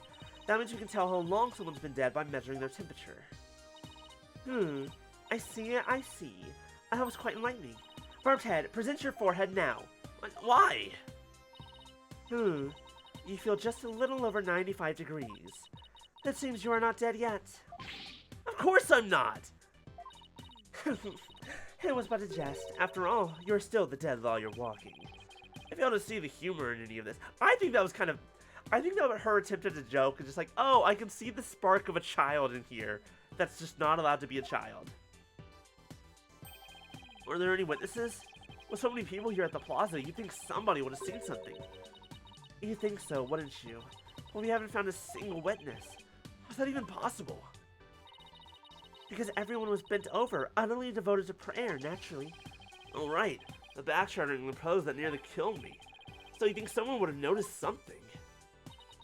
I thought so too, but with the monk's scarf he had on, no one could see the dagger in his upper back. Plus, everyone was so absorbed in prayer they didn't see or hear anything. Believe this. What you choose to believe is your choice, but the fact remains there were no witnesses. However, there is one piece of irrefutable evidence. The dagger. Sadly, yes. Ugh. Could you tell me about the murder weapon? The killer used the Warbod dagger, the legendary weapon of Lady Kira. It was discovered impaled in the victim's upper back. The accused's fingerprints were found on the dagger, were they not? Yes, they were.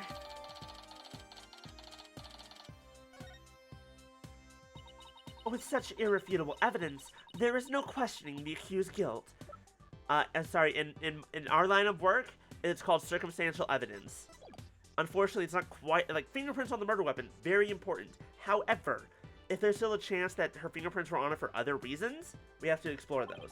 Not so fast. What about a motive? I had no reason to kill Acolyte Zealot. What do the police think about this matter? I had no reason to kill Acolyte Zealot.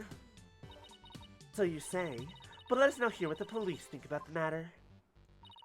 The police believe Maya is the Lady Kira figure who had been battling the rebels. And since Mr. Zealot was the disciple of the High Priest who turned out to be a rebel, he too was likely a rebel, and therefore met the same untimely demise as his teacher. Yes, that is how the police currently view this crime. There's no way Maya is that Lady Kira vigilante. I agree on a personal level, but the police are just going with what today's trial concluded. Ugh, really blew it in court today.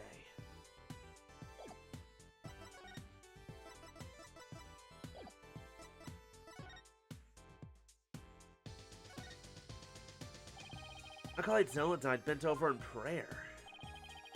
There's no trace of blood on the ground, though. The fact there's so little bleeding could mean it was a single stab to a vital point. Not that that would have been very difficult, considering the position he was in. So these flowers were left here in memory of Acolyte Zealot? What are they called? They are known as Namanda, and they are given to express sorrow when a life is lost. Seems offering flowers in memory of the dead is a universal practice.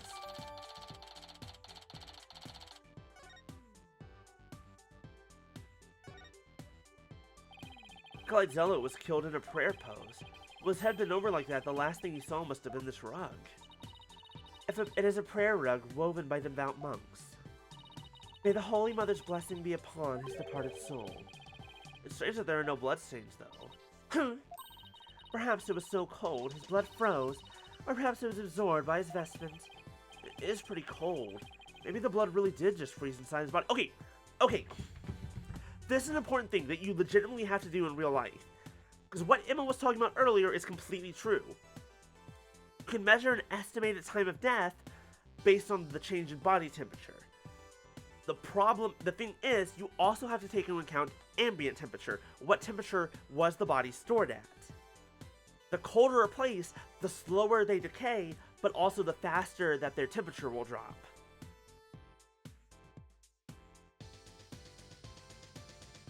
So it's weird. There's a lot going on.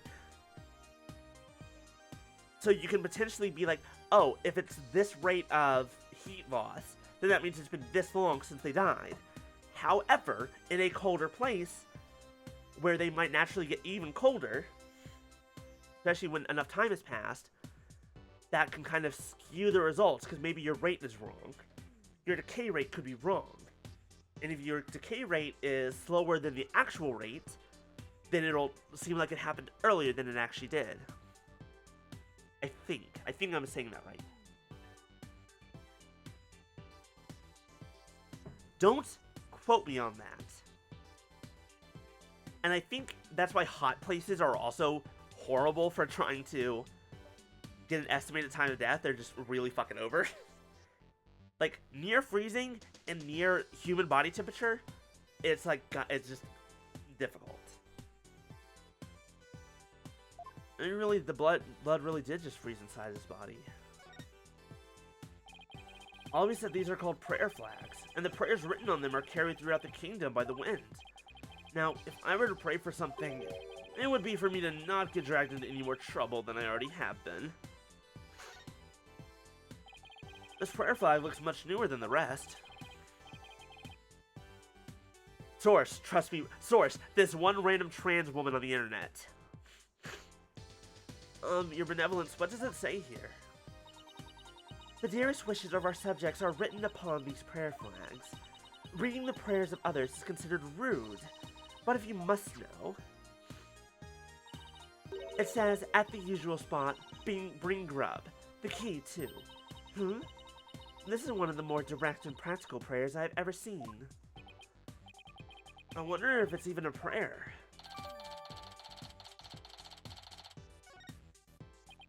Okay.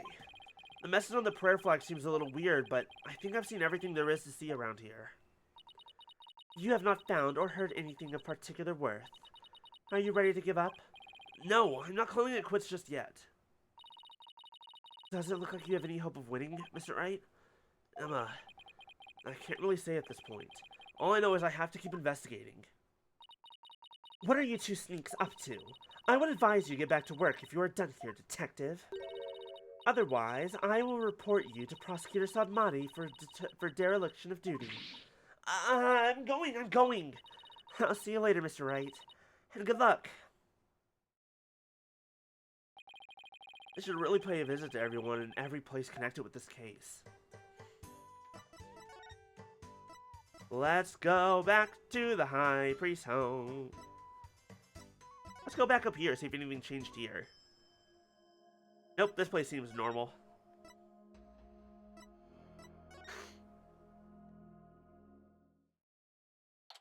Ma'am, your husband was a rebel. How do you feel?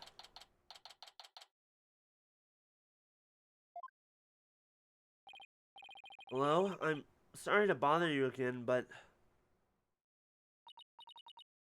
Oh, it's you. Barb's head! You're not contemplating casting suspicion upon Lady Believe, are you? She lost her beloved husband, and now Acolyte Zealot, who was like a son to her. Of course I'm not. But since she was close to both victims, I wanted to hear what she has to say. Very well. And then there's the fact that Lady Kira didn't attack Mrs. and me. That probably means she isn't a rebel. Is this about poor Prey? Oh, I'm sorry, but I don't think I can talk about that right now. What about Maya? She's innocent. Maya? I heard she was found guilty. First my dear husband, and now Prey? Miss Inmee, you don't really believe that Maya's the killer, do you? I don't know. But that was the verdict, so what else can I believe? What am I to do? The verdict was already reached in your husband's case, but the truth of the matter is yet to be found. How can you be so sure? Because I believe that Maya is innocent. That's all I have right now. My faith in her. So please, help me understand what happened. So you're defending her based solely on faith? Even though you'll be punished for abetting the accused? That's right. Alright then. Your faith has moved me. I will tell you what I can. Are you sure about this, Lady Believe? My lovely wife is also a devout follower of Kiranism. As such, she is not one to make light of another's faith. I find that you have lied about your faith in Maya Fey's innocence. I shall curse your entire family and all your disciples for the next 8 generations. Hey, leave Athena and Apollo alone, buddy.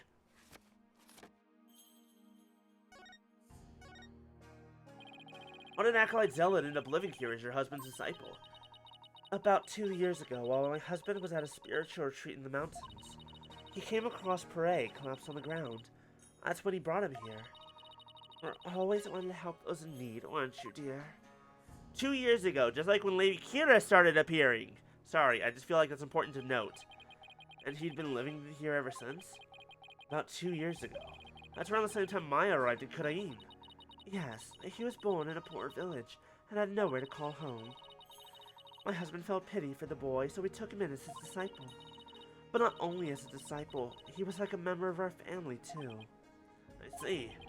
If this is where Acolyte Zealot lived, there might be something I could learn about him lying around here.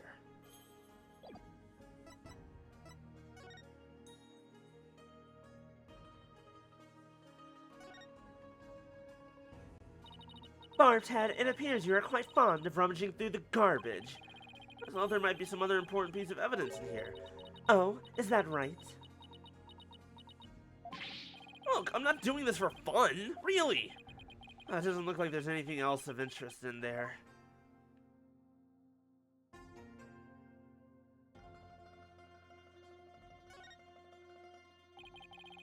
This game looks kind of like checkers or chess.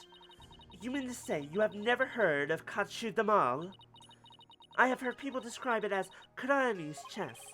So 2 players take turn moving their pieces in a bid to capture the other's king? Not quite. In Kachu Damal, the object is the utter annihilation of your opponent. Furthermore, each piece has a special move that can only be used once per game. Special moves?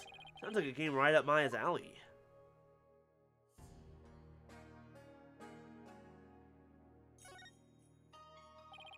Pictures of the Queen and her husband, the Justice Minister of Karain.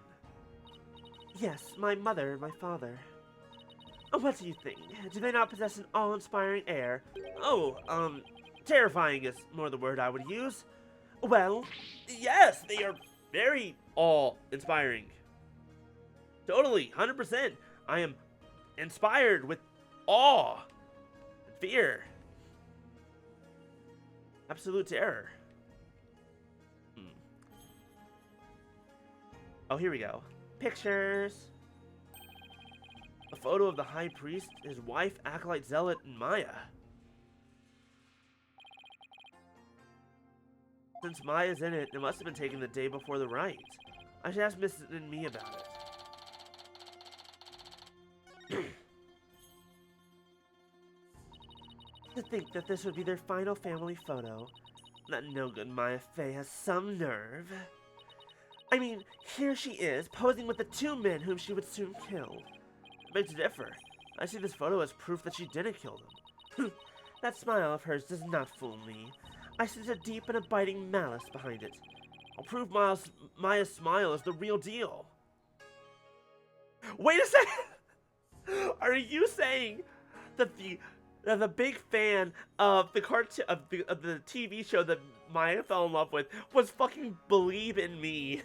She's wearing the Silver Samurai watch. I was like, oh, is it Zealot? Nope. No, it is not.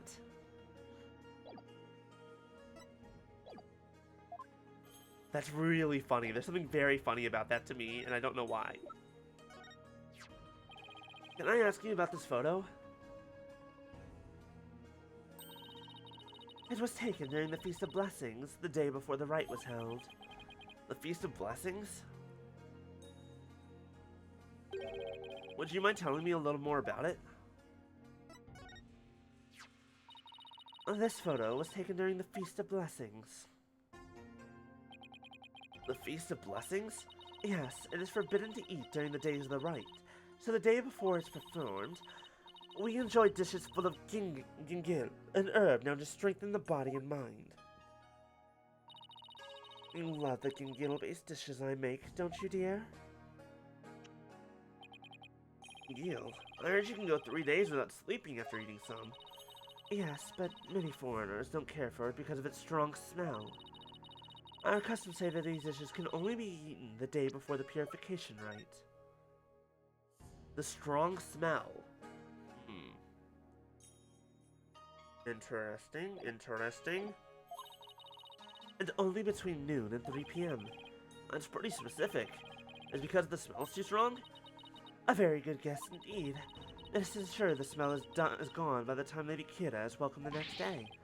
Wow, is it really that strong? Come to think of it, the evening before the murder, an overwhelming odor was all over town. It was like a cross between garlic and mint. After the Feast of Blessings, Pere went over to the plaza to begin his supplication. I never thought that would be the last time I would see him. What was Maya doing at the time? Shortly after Pere left, she went to the temple to prepare for the rite. I don't know what she did after that. So, Acolyte Zealot went out to pray the afternoon before the rite? According to the newspaper, on the day before the rite, the plaza was so cold the whole place had iced over. Pere always prayed a lot, far more than anyone I have ever known. He was a devout young man whose faith was twice as strong as others. I don't know why, but that's kind of intimidating to me. Thought I'd have made some progress by now. I haven't come across any particularly insightful information, even here. You seem disappointed. Listen, me, is there anything else you could tell me? Forgive me, but if I keep thinking about those two any longer... Barbed head! Yes, I understand. Thank you for your help. I'm sorry to have troubled you. We have paid a visit to all of the people and places connected with this case. I think it is about time you prepared yourself for the inevitable, don't you? Yeah, boy.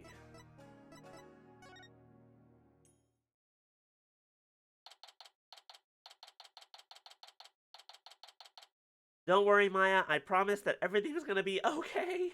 I promise. We're gonna be fine. We're not gonna die. Isn't that right, Biscuit? We're not gonna die. I hope y'all enjoy the little... Like, I know he's just kind of there. I hope y'all enjoy the little Biscuit cam.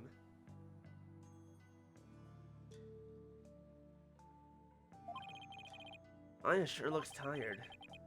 I'm so sorry, Maya. I failed to defend you during that trial earlier today.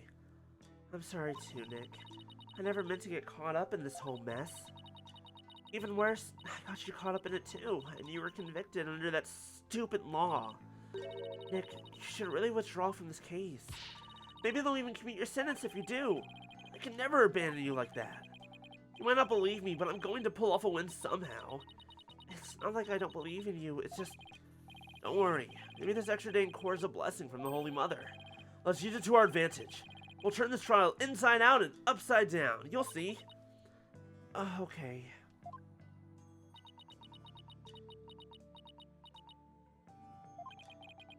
You're awfully quiet, Your Benevolence. It is only a matter of time until your executions are carried out. I simply thought I would allow you two a good talk before you depart from this world. Sorry, but we're not giving up yet, and we won't till the bitter end. There is no need to put on a brave face. Your fates were sealed with today's verdict. Worry not of Maya Fey. The Twilight Realm will cleanse the taint from that neophyte practitioner's soul. Then perhaps the Holy Mother may finally forgive her. I hope to God, I hope, praise to the Holy Mother that we show off her spirit medium channeling in trial tomorrow. And we don't get immediately shot to death by everyone calling out blasphemy. Wait, was that her attempt at comforting me? Barbed head, further resistance shall come to naught. Stop your desperate struggle. Accept the judgment that has been passed upon you. I'm adding, I don't know if it's obvious, I'm adding a little bit. I like to imagine that in this moment, because there's no voice acting and her expression isn't changing much, I have to kind of imagine that, like, she's starting to actually like these people. She's actually kind of starting to like Phoenix. Because he so far has not actually done anything wrong. But she keeps, but at the same time, it's like, well, you're a lawyer, and this is how things are done, and this is how things are supposed to be done, according to the way I was raised. So I guess you're gonna have to die, and that's kind of sad for me, but I'm gonna pretend that I'm not sad, and that this is fine. Obviously doesn't know me very well. Then, perhaps, your sentence will be commuted, and hold it right there, Your Benevolence. Wait, no. Hold it right there, Your Benevolence. Why do you always have to be like that? Maya, what is the matter? I was simply showing some mercy upon your souls. Here's risking his life to defend me. And that is why I told you it will come to no, it won't! Nick is just doing what lawyers are supposed to. He's defending his client no matter what. Enough! There is no place for lawyers in the Hall of Justice, for we have the divination seance. But your insights were wrong! Oh boy, that's gotta hurt. But this has got to start breaking her belief in that she's perfect. Don't you get it? Errors are bound to happen if your insights are accepted without question. So I ask you, Royal Priestess, what is your true duty? Do the victim's soul or the Holy Mother herself wish you to judge people in error? You dare bring Her Holiness's name into this? You know nothing, you phony baloney! Please, you two, enough already. Sorry, Nick, I got a little carried away. That's not really like me. No, I should be thanking you, Maya. It's good to have you in my corner. How dare you mock me so? You will not get away with this. I was a fool to show you compassion, and to think I could convince you to accept your fate. So struggle all you want in the Hall of Justice tomorrow. You will receive your just desserts, as the scorn of our kingdom is heaped upon you. I can see straight through that contorted smile on your face, you know. She may say these terrible things, but it's just the way she was raised, I guess.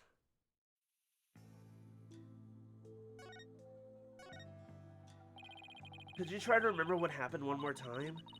I've been trying as hard as I can, but I can't remember anything from the middle of the ride onward.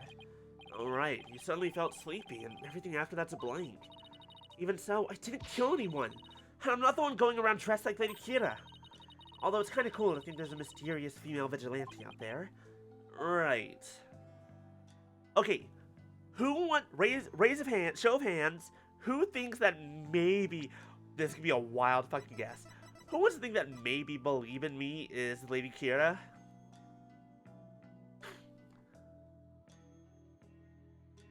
Like, I'm not saying it's a major chance, but it feels like there's a chance, right? It feels possible. Are you close to Acolyte Zealot? We met several times during the meetings about the rite, but I didn't know him very well. He seemed pretty quiet. Didn't you eat together the day before the rite? Yeah! We ate this one super stinky dish, but it was actually super good. I wasn't sure I'd like it, but it was love at first bite. Like, you know the salty noodles at Eldune's Noodles? It's like if you added garlic and herbs to that, and then let it simmer for a really long time. Yeah, the rebel hunting one. She normally plays Lady Kira in the purification rite, but can't because she's currently pregnant. But what if the past 2 years, she's actually just been Lady Kira? Which doesn't make super sense, but you never know. She's only 31, she can do it. It's entirely possible.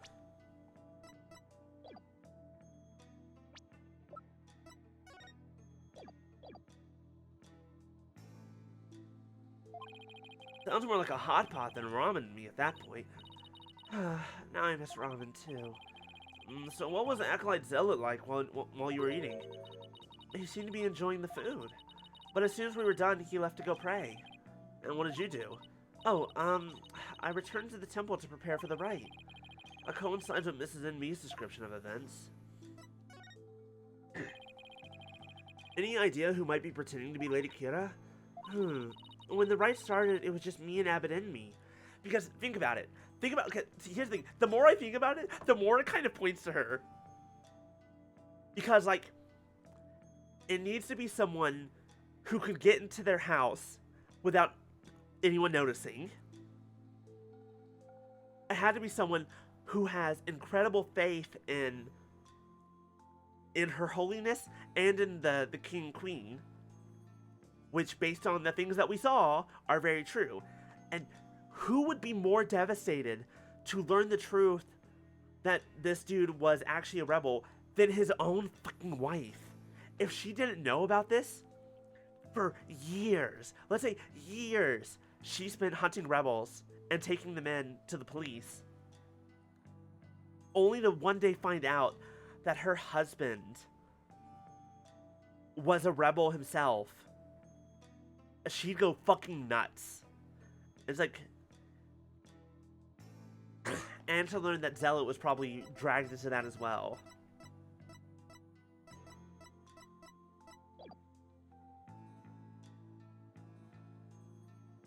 When the rite started, it was just me and Abbott and me. The Seance vision showed a third figure who looked like Lady Kira. I know. Lady Kira, I wish I could have seen her in the flesh. Yeah, let's stay focused on the case, shall we? It was supposed to have been impossible for a third party to enter the inner sanctum. But what if she came in the sky? You know, like that bushy-bearded paratrooper. That mountain would have been no match for Lady Kira's wings. That's from the Plumed Punisher TV show, right? How'd you know? Because the real Lady Kira doesn't have wings. Oh, I've got it this time. There must be a secret room with a secret door at the inner sanctum. Did you know there are 88 secret Plumed Punisher bases here in Karain? Will you please stop talking about the Plumed Punisher show for a second, Maya? I guess so. Keeping it real is much harder than it looks.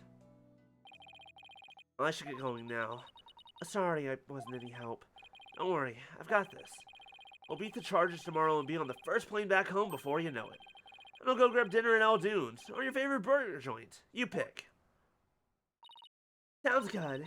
I think I'll get the extra large hamburger steak topping on my salty bowl. Best of both worlds. You can have whatever you like, but first, I have to beat the Chargers. I almost forgot. What is it? I have a favor to ask. Okay, but why are we whispering? I forgot I left something at the High Priest's house. It's super important. Would you mind getting and holding onto it for me? Sure, so what's this super important thing? In my bag, you'll find a folding book. It's only given to the priestess who performs the rite. It's called the Tome of Secrets. That does sound important.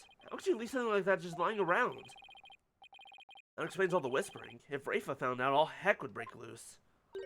Look, it's got Lady Kira's real name written in it, so... Oops! Don't tell anyone I told you that. In fact, just forget anything I said anything at all. It's supposed to be a secret. The Tome of Secrets contains secrets? Imagine that. What are you two whispering about? Oh, nothing. It's just she forgot something, so I told her I'd go get it. You are up to something. I just know it. Thanks, Nick. I'm counting on you.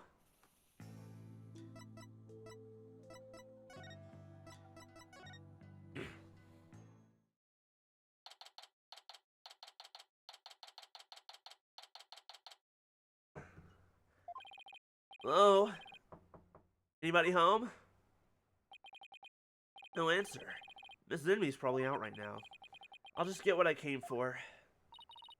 I am watching like a warbod, barbed head. You had better not steal anything. I would never do something like that. I was here to get what Maya asked for. Then get on with it. What if you'd stopped interrupting me?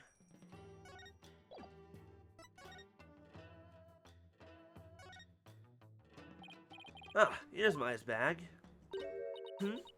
What is that strange patch on her bag? It's the Steel Samurai. He's the hero of an action show back in my country. It's actually Maya's favorite show. She's got all sorts of merchandise related to it. I see. He looks strikingly similar to the Plumed Punisher. They are similar, but the Steel Samurai definitely came first. I see. How interesting. Rifa seems genuinely intrigued. Must be a common thread between Plumed Punisher and Steel Samurai fans. Come to think of it, didn't Maya mention something about trading with a Plumed Punisher fan? But I digress. I'd better find what she asked me to look for and get going. Let's see here. This must be that Tome of Secrets that Maya was talking about. I'm just going to take a sneak peek in here. Well, Barthead, are you finished now? The priestess acting as Lady Kira's representative must know her name. That name is Imsan. Oh, I wasn't expecting it to actually let me read it. Speaking that name is unforgivable. Lock this knowledge deep in your heart and devote yourself to prayer. Imsan. Imsan. I don't think we've heard that name, have we? Imsan. Imsan. Imsan. Imsan. Hold on a second. The string around it is coming undone. Ugh! Oops. Oh! Ah! You fool! Do not lay eyes upon it! Put it away, quickly, before we go blind! Relax, my hand just slipped. This is the Tome of Secrets. Are you trying to get us cursed? Lady Kira is liable to swoop down and gouge our eyes out. Oh, right. This book is related to Lady Kira, isn't it? Your Benevolence, would you mind if I asked you some questions? This is not something I would normally speak about to an outsider such as you. Oh, can't you make an exception? I am going to die tomorrow. If you insist. Nena! Oh, that's right. I keep forgetting she's here. Sidon? What of this folding book? Yes, I see. This very important tome is bestowed upon the priestess in the purification rite. Very important? What's written inside? Yes, I see. Really? Is it alright to reveal that? Your Benevolence? Patience. The book contains Lady Kira's true name. I can't read Kiraanese, so... Is the name really that important of a secret? To a Kiraanese priestess, a person's name is one of the most important things to know. What's so important about a name? Without a name, a priestess's voice will fail to reach a person's mitama. It is much like trying to send a letter without the recipient's address. A spirit can only be identified once you know the deceased face and name. Oh, I get it. It's like when you see someone in a crowd you recognize, but you don't know their name. Makes it impossible to get their attention. Indeed, you must know a spirit's face and true name before you can commune with it. It is the same for Kiranism's most secret art, one that my mother alone may use. And also Maya. And also Maya Fey. The Queen has a secret art? It is something a foreigner such as you could never hope to guess. Me takes a guess.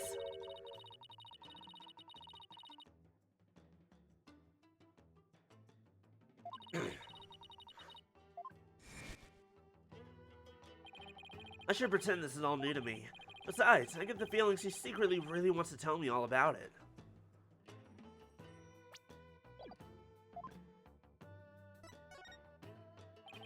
Could you tell me about the secret art of the Queen you spoke of? Come again? Oh, sorry, maybe we shouldn't talk about this. It is a secret after all, right? It is the secret art of spirit channeling.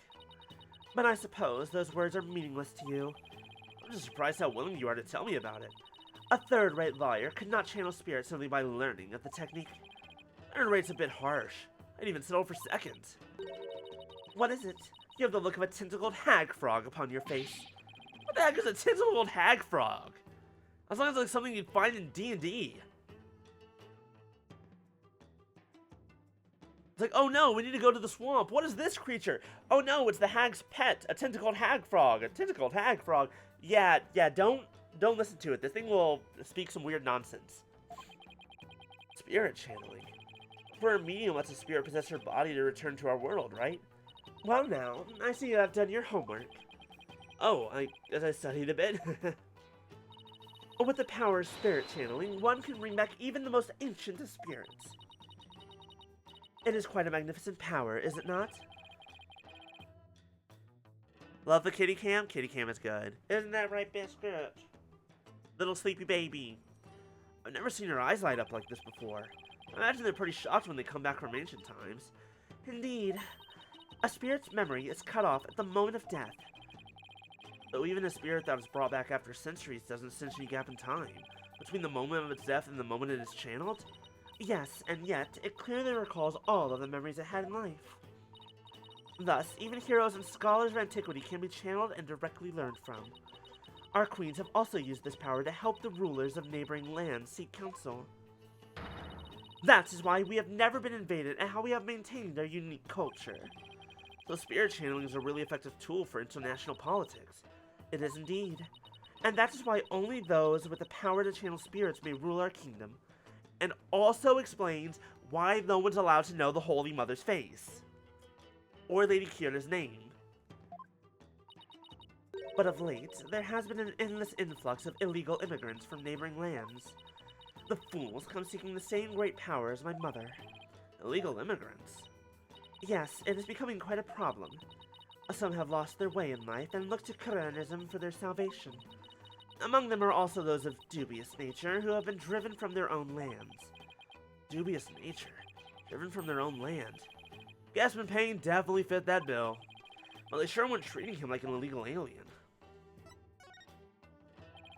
Can you channel spirits, your benevolence? I am but the royal priestess. There is still much that I must learn. As of now, the divination seance takes me to the very limits of my ability. So her spiritual power doesn't measure up to Maya's. You were just mocking me in your mind, weren't you? What? No! Don't be ridiculous! It is written all over your face, you impudent nincompoop! The divination seance was once one of the important roles filled by the queen. That is what my mother taught me when I was little. So the queen can perform the dance of devotion? That'd be a sight to see. Someday I will be a powerful priestess and queen, just like my mother. And the divination seance is a vital part of my training to prepare me for that day. Forgive my ignorance, your benevolence. You shall see. It will not be long before I, too, master the secret art of spirit channeling. I will be a magnificent queen who unites her people for the greater good of Kirain. Now I see. Spirit channeling is something she really aspires to. So definitely don't tell her that Maya can do it. And has done it plenty of times, even if not always on purpose. It looks like she actually has something in common with Maya. Are you quite through now? There are more important things to do than to stand here and talk about spirit channeling. That's true. It doesn't have anything to do with this case, as far as I can tell. Until it does, and then it will. Or does it? If the Queen is a spirit medium, are you about to suggest that my mother was channeling Lady Kira? I guess you saw that one coming. Lawyers are indeed a witless breed. On the day of the rite, my mother was engaged in other duties at the palace. Of course, of course. My mother is a very busy woman, and the idea itself is preposterous. Do you truly believe the Queen of Karain would personally battle the insurgents? This is precisely what makes you third rate. Ugh. Another dead end. This is bad. Anyway, I need to continue looking for leads, so... Over there! After him! Don't let him escape! What is all that racket?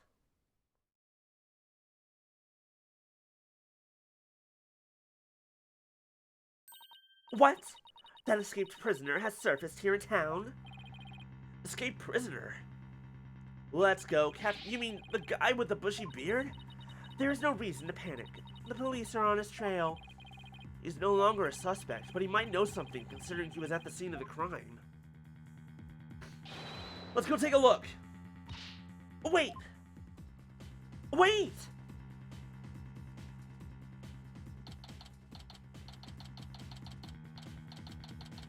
Karaim Bazaar. Oh, my aching back. Oh, I forgot how badly I'd injured it. Ow. Oh, I know. I need to do some stretching and exercise more when I get back. Ah, Mr. Wright. Hey, Albie, that's Arball. Have you seen... Are you alright, sir? 1 second. Have you seen an escaped prisoner around here? Oh, so that's why all those police came rushing over here. Whoa, hold on. I need a moment. All that heavy breathing made me lightheaded. Legitimately, lightheaded. Just a bit. Yes, we love his puppy hat. It's adorable.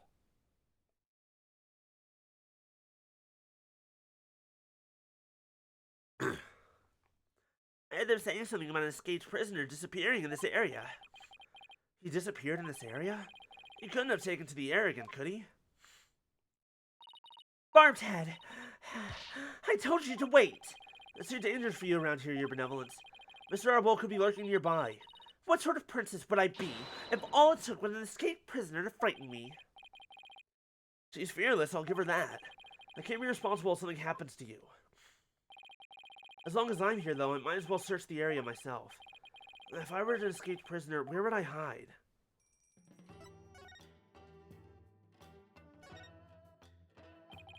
Hey, Albie, what's that cow-like animal? It's a yak.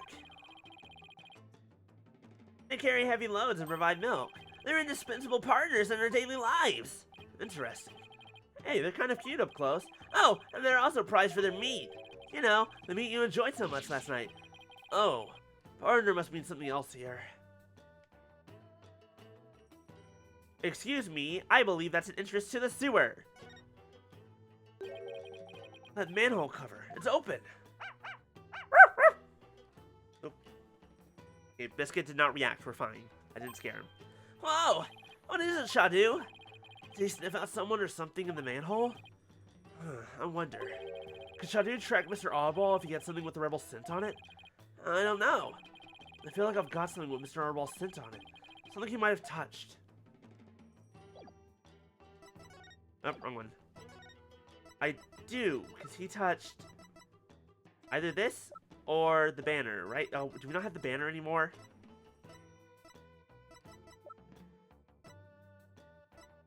Over dagger? No. Belief statement, tone of secrets. Sanctum, I guess the only option is this? Here, Shadu, how about this? Hope it works. I think he's picked up a scent. You mind if I borrow Shadu for a bit? By all means. I had no idea you could do this. Yeah, go get him, boy. Good doggy. Your benevolence, I'm heading down the manhole now. It could be dangerous, so please wait here. Wait! Don't worry, I won't commit any of those misdeeds you're so worried about. That is not what I fear. There may be a vicious insurgent lurking down there. Oh, are you worried about me? No. I was simply wondering why you would go to such lengths in your investigation. After all, if you would simply withdraw from this case, they might commute your sentence. I'm doing this to prove my innocence. But how can you be so sure of the accused's innocence? She has already been found guilty.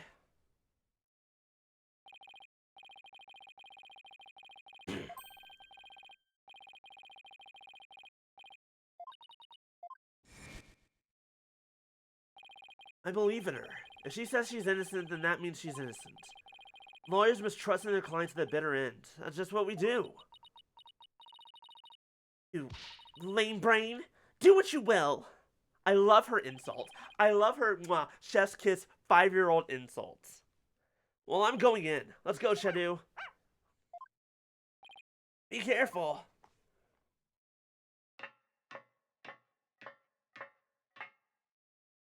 Hey, we didn't bring a flashlight, did we? Wait, come back here. It's pitch black down here.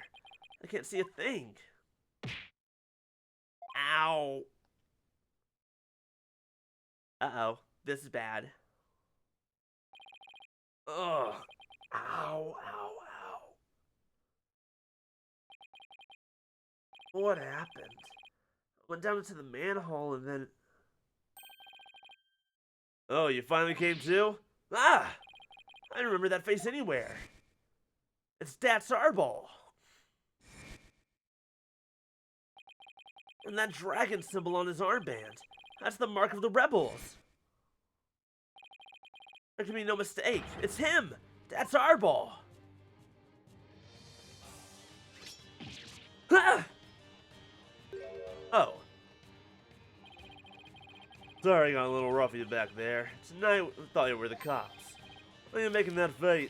Why are you making that face? Hey, want an apple? Ugh, I thought he was going to kill me.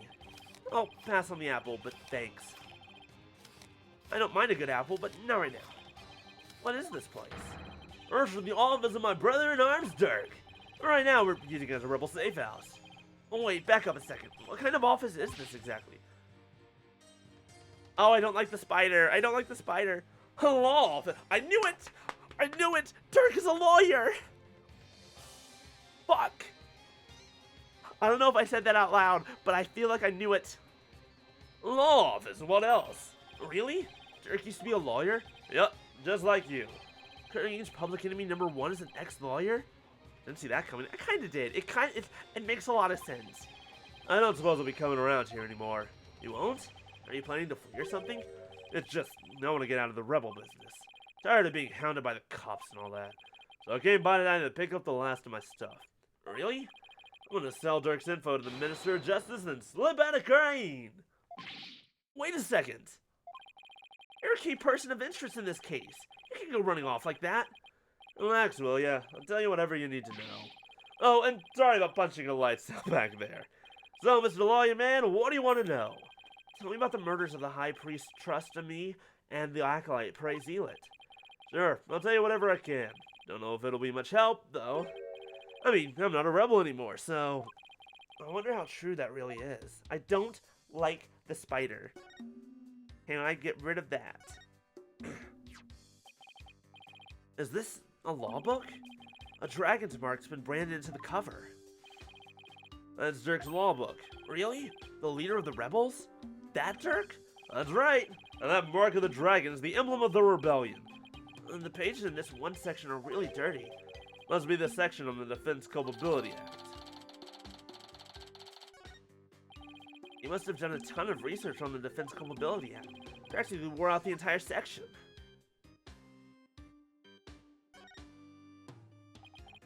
What are these hanging here? Lizards? If so, they're pretty big. Those are sewer lizards. They call them that because they live in the sewer. They grow bigger than your average lizard, and makes them fine eating. Wait, you eat these? What else would you do with them? Here, try one. Pass. Oh, definitely pass. You're missing out on a fine treat, my man. Somehow, I think I'll live without it. Boy, they really don't like the Queen. There's a knife driven deep into a photo of the Queen. I guess the rebels really hate her. I better remember to stay on their good side. Here's the thing, I feel like they would really hate the Minister of Justice more. This looks like a photo of Dirk and his compatriots. And here's one that looks really old.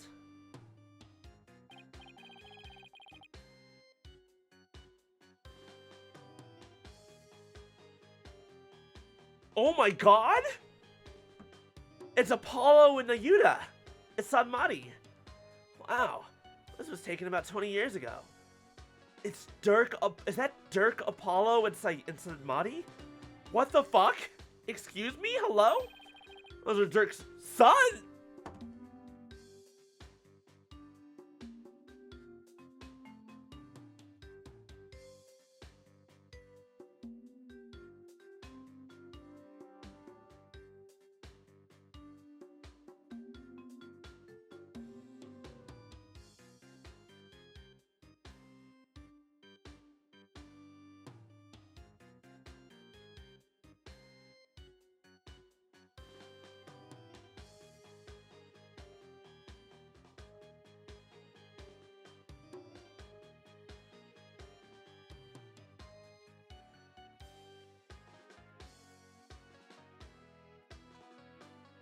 Excuse me?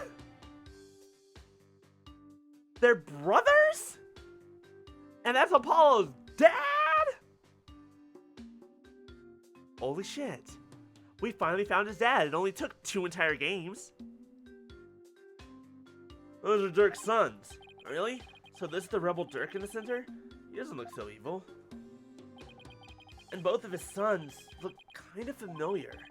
The one on the left is Yudi. Oh, but you know him as Prosecutor Sanmari. Prosecutor Sanmari is Dirk's son? Well, that he is. Yudi was once a rebel too. He used to really respect his old man, both as a father and as a lawyer. Then why did he become a prosecutor? Being a lawyer in this kingdom is the same as signing your own death warrant. On account of the Defense Culpability Act, right? Yeah, that's why Yudi decided to be a prosecutor instead. He wanted to spark revolution from the inside, so he dove right into the enemy's den. I would have never guessed it looking at him now. You can say that again. Dirk is battling to change Karain's legal system. The will of the dragon spurs him on. We all thought Yudi was taking up the mantle to carry on that will too. We were sure he'd help overthrow Guran one day, but as you've seen, he now uses the law to do her bidding. Dirk's been beside himself. So he no longer carries the will of the dragon in him, huh? I wonder what happened between father and son for it to come to this. What about the other child in the photo? Well, that's Dirk's adopted son, damn it! Then who's his dad? Who the fuck? Do we just not care? Do we not know? Does it not matter? I don't want to know, Maya. Either way, I don't like it. But he's gone back overseas. His name is Apollo. Apollo? Wait a second. That bracelet. It really is Apollo. He was a rascal, that one, and his voice could shake the entire room. I imagine he's out there raising high hell somewhere. Yes, I'm sure he's doing just fine. Considering how far he's come, Mr. Arball's description really doesn't do Apollo justice. Objection! I know, I'm fucking amazed.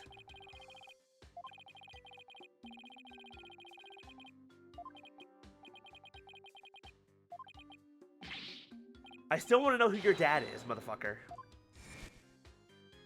Brothers. He's a responsible young man now. He never lost that loud voice, though.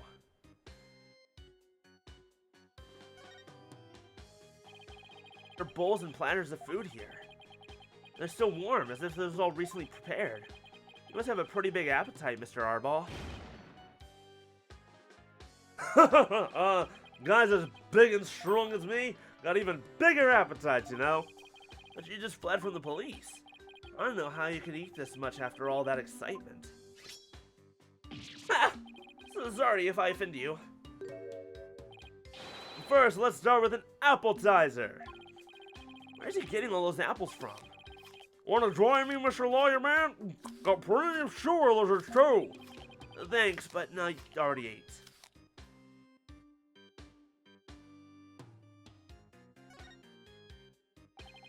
Is that coat yours, Mr. Arball? Nah, it belongs to the rebel leader Dirk. It's pretty impressive. I like the color too. You want to try it on? Really? You sure it's okay? Of course! But it will look great on you. Oh, then don't mind if I do. Ah, it smells all moldy. I can't believe you fell for it. That thing's been hanging there forever. Note to self, don't trust this guy ever again. What's this thing with the dragon on it? Some kind of a sign? Yep, that was his business sign back when this was Dirk's office. He used to be a lawyer, right? Well, that he was, but it was a really long time ago. This place has seen better days, that's for sure. Well, I hope he can put his sign back up someday. I wouldn't hold my breath.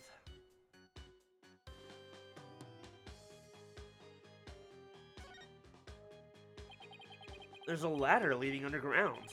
He must have brought me in through there. Well, there's no reason for me to leave yet. I should see what else Mr. Arball has to say.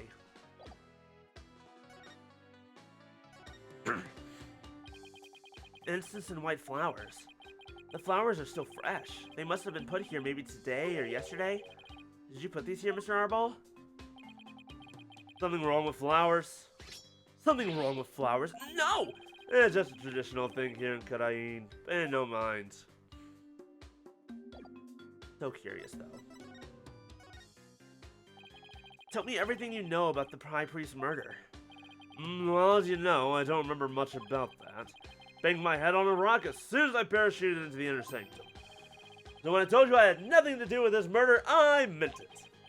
Okay, then where were you when you came in after banging your head? By the time I came to, it was already dawn. Must have been out cold the whole time. So you didn't see the crime happen at all? You got that right. And why didn't you say you did when you testified? Oh, about that. Since I didn't remember a thing, I was afraid I'd seem suspicious, so I came up with that whole story. Don't you even realize how much trouble his big fat lie has caused me? Sorry for the trouble. It was definitely my bad. He doesn't seem very sorry to me. So the bottom line is, you were at the scene of the crime but weren't involved in it. Got it. So Dirk used to be a lawyer? Yup. He was a force to be reckoned with back when he was still practicing. He was a juggernaut of the law and as mighty as a dragon. He could strike terror into a prosecutor's heart just by glaring at him. People called it his dragon's glare. He even got commercials to confess and pass out. He got criminals. I was confused for a second. He got criminals to confess and pass out with a well-placed glare. You've got to be kidding me. And most important of all, he would never surrender. He'd fight for the accused, no matter how the odds were stacked against him. Is that what you mean by the will of the dragon? Yup, that would be it. Actually, your work in court yesterday was mighty impressive too. You didn't give up no matter how hard of a beating you took. Not unlike Dirk, I might add. Wait, did you say yesterday? A big part of the beating I took was because of you. Well, I gotta start packing. Who knows when they might catch up with me if I don't scram soon. Please wait, I still need to ask you something. Go ahead, shoot. What are you rebels trying to do? Why were you at the inner sanctum in the first place?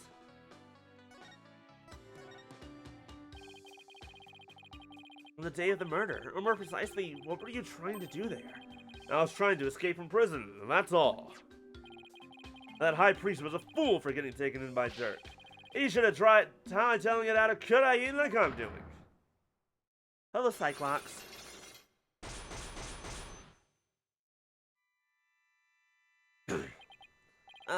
Cyclops. Mr. Arball is hiding something, but I won't know exactly what until I can undo the locks. What exactly are you trying to hide, Mr. Arball? Oh, I'm not hiding anything. No way, no how.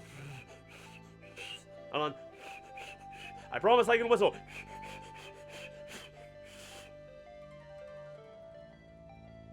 Okay, never mind, forget that. I'll just have to use my Magatama on him then. Take that! Alright, sir. Let's fucking do this. I'm going to ask you again. Why were you at the inner sanctum on the day of the murder? Or precisely, what were you trying to do there? You can keep asking, but the answer's still the same. I was trying to escape from prison, and that's all. Well, that high priest was a fool. He fell for Dirk's line and sold his own country out. How can you say such things about him? He helped you escape, didn't he? Would you even care about what happened to him? Nope. I was getting out of the rebellion anyway. He should have opened his eyes. We never stood a chance against the Goron regime. Hang on, do you really believe what you're saying? Didn't the High Priest's death really hurt you on the inside? Like I just said, I couldn't care less about the whole thing. I beg to differ. This wouldn't be in this room if you didn't feel a thing. Take that! I heard these flowers are offered in memory of the dead here in Karain. The High Priest's death hit you hard, so you've been grieving here alone, haven't you? Well, Yo! Those flowers don't mean anything. It's just a Karaini's way of saying goodbye. why hide the fact that your mourning his death? You're reading into this too much. I told you, I'm done with the rebellion. I've even heard from Dirk or the rest of them for a few days. And tomorrow I'm planning to kiss this kingdom goodbye. No, I know you've been in contact with the other rebels lately. And how exactly do you plan on proving that? This piece of evidence ties you in with the other rebels. Take that! Okay, maybe not that one. Yeah, I got your tongue? Can I get your tongue? No, I was just so shocked at how off target you were. Well, you're not selling for time or something, are you? No, I never do that. He doesn't think I'm in cahoots with the police or something. Keep trying to tell you I got nothing to do with the rebels anymore. This food was brought here from Mr. Arbel after he escaped from prison, so he must have gotten in contact with the other rebels somehow. Oh, I know what it is. I'm silly. This one. Take that! I found this prayer flag at the Plaza of Devotion. You wrote a message on it and left it behind for your fellow rebels, didn't you? They brought this food for you at your request. Ho ho ho! So you're lying about leaving the rebels. You're still involved with Dirk and the rest of them, aren't you? Huh! Are you ready to tell me the truth now? Oh, you're good, Mr. Lawyer Man, I admit it. I requested the grub, but I was just taking advantage of him, that's all. What do you mean? With my face plastered all over the place, I couldn't stay out in the open anymore. So I just took advantage of my former comfort and some grub and a place to hide. This is really good. You sure you don't want one? Weren't you ever taught not to talk with your mouth full? Yeah, but I wasn't ever a really good listener. And also, these are really tasty. Do you know how terrible prison food is? This stuff is heaven, comparatively. I was gonna kiss this game goodbye tomorrow. I'm not buying it. You're obviously lying. I can tell just by looking at you. The white-hot flame of revolution definitely still burn on inside you. What? That's ridiculous. Those flames burned out a long time ago. Proves that the flame of revolution still burn on.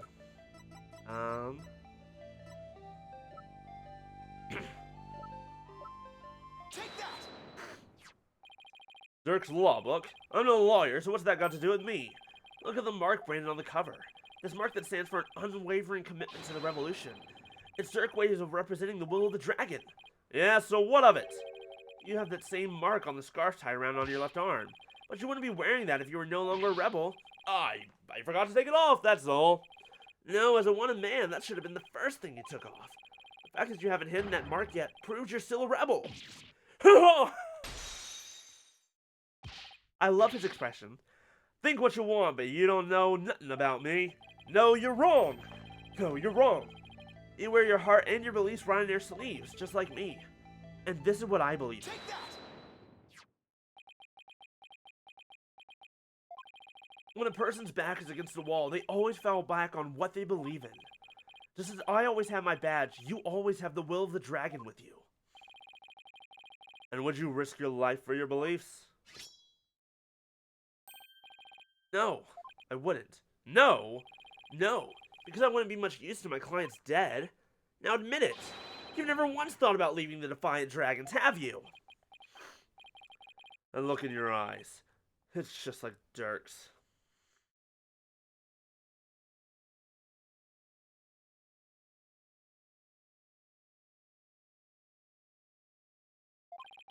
Looks like you've got the will of the dragon inside of you too.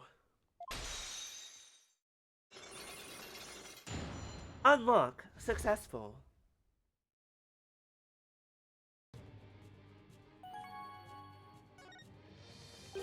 I had planned to take you out if you turned out to be on the side of the royals.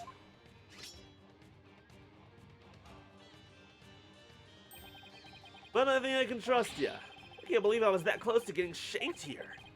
But like you said, I have no intention of leaving Dirk's group. In other words, you were testing me. You're a foreigner, and a lawyer who's been charged with abetting a criminal to boot.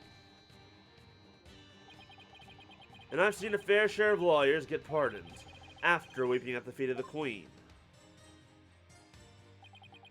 Well, I'm going to keep fighting till the end. Yeah, I can see that now. Sorry I ever doubted you. So what are you doing here anyway? I came to get the secret hideout key from a helper. A secret hideout? Yep, and I was supposed to get my next order from Dirk there. But the town's swarming with cops thanks to that murder. Nothing I can do about that.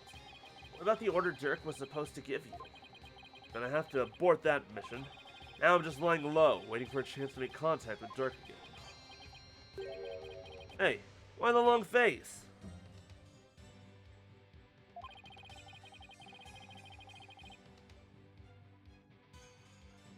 I thought you'd be able to tell me something about the High Priest's murder.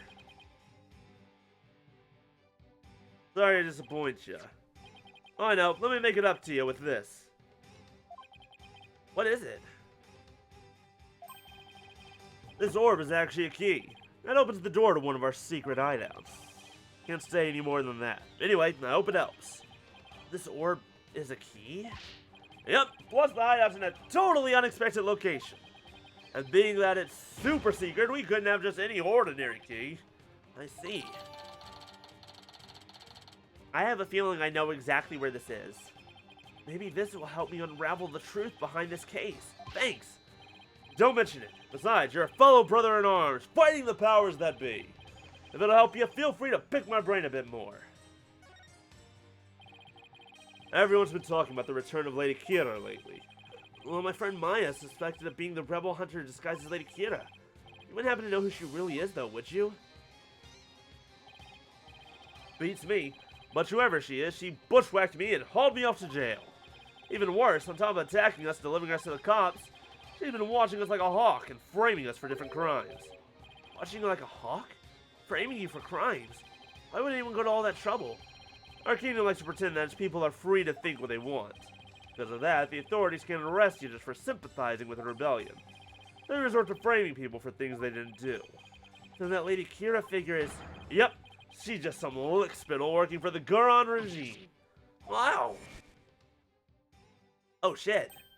That makes sense with, even without the DC Act, Dirk and his insurgent scumbody's days are numbered. What's that supposed to mean? Well, let's just say I got a little trick up my sleeve, so I'd watch it if I were you. Cause you got a defiant attitude, like one of them dragon dupes. So he was talking about Lady Kira then? Advanced combat skills, detailed surveillance, and clever setups. She's no amateur if you ask me. So you're saying the monarchy is using Lady Kira to secretly take out the rebels? Exactly. The Guron regime is using her to control the people, even down to what we think. Why don't the people protest if the monarchy is doing things like that? Unfortunately, we don't have any conclusive evidence. And without that, we can't prove anything. Ugh, I know the feeling. If I bring this up in court, they'd probably dismiss it out of hand. I have to unmask Lady Kira if I want to get anywhere. Our goal? To get rid of that evil, no-good Defense Culpability Act. You can tell us by looking at Dirk's law book. The DC Act has turned this kingdom into a corrupt cesspool, where false charges are overlooked and prosecutors are the only ones heard in court. It's been 23 years since it was first enacted. What happened 23 years ago to make them pass such a terrible law? The assassination of Queen Amara. That's where it all began. It happened before I was even born, but Queen Amara, the previous queen, was assassinated. And it was the rebel leader Dirk who did it. That's a lie. Dirk assassinated the former queen, didn't he? That's the official line, but the official one? Those charges were completely trumped up. Dirk was framed, I'm telling ya. He was? Plus, Dirk was a lawyer. Once the people thought a lawyer had killed the queen, they turned against all lawyers. And that's how the DC Act was first passed. Okay. Who wants to take a wild bet that maybe it was the Justice Minister Inga who killed Queen Amara? Or at least had a hand in it? That's my guess. Killed his own sister-in-law. That's why there aren't any lawyers left in Kurain. Even worse, it changed the significance of the divination seance. The significance of the divination seance? They were holding seances court even before the DC Act? You bet they were! The lawyers and prosecutors used to hotly contest the insights that came out of seances. You mean like what I've been doing? Right. It's like Dirk used to say. The royal priest's insights are just another piece of evidence. Right. I see what you mean about the significance of the divination seance changing. Yep. The insights became the only truth, and arguing against them was banned. As royal priestess, it is my duty to reveal the truth through the divination, and that happened before you were born.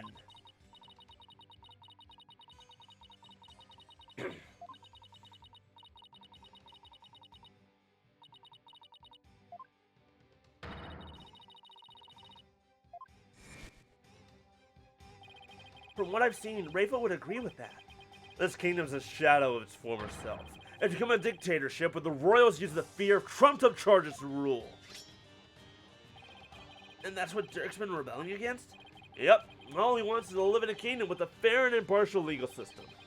There's only one way to make that come true. Overthrow the current regime. So that's the truth behind the rebels. Well, PW, my friend, it's about time for me to get going. After all, I am the things that define dragons.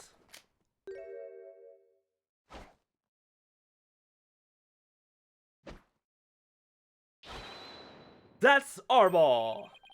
You're not going to do that alley-oop thing again, are you? I was just getting to that. See you when I see ya. Alley-oop! Why do you have to jump like that before running off? Well, I guess we're friends now. But enough about that. I've already spent way too much time here.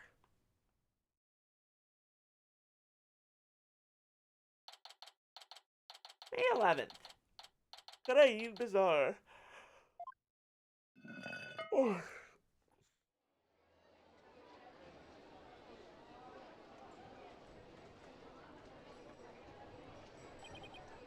I finally got out of there.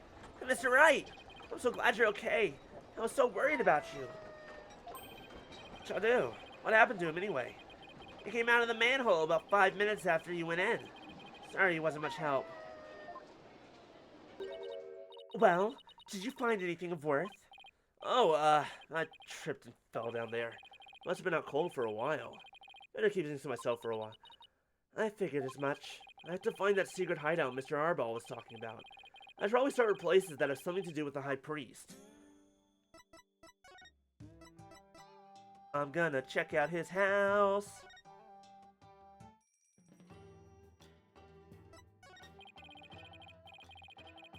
Okay, I don't think it's here then.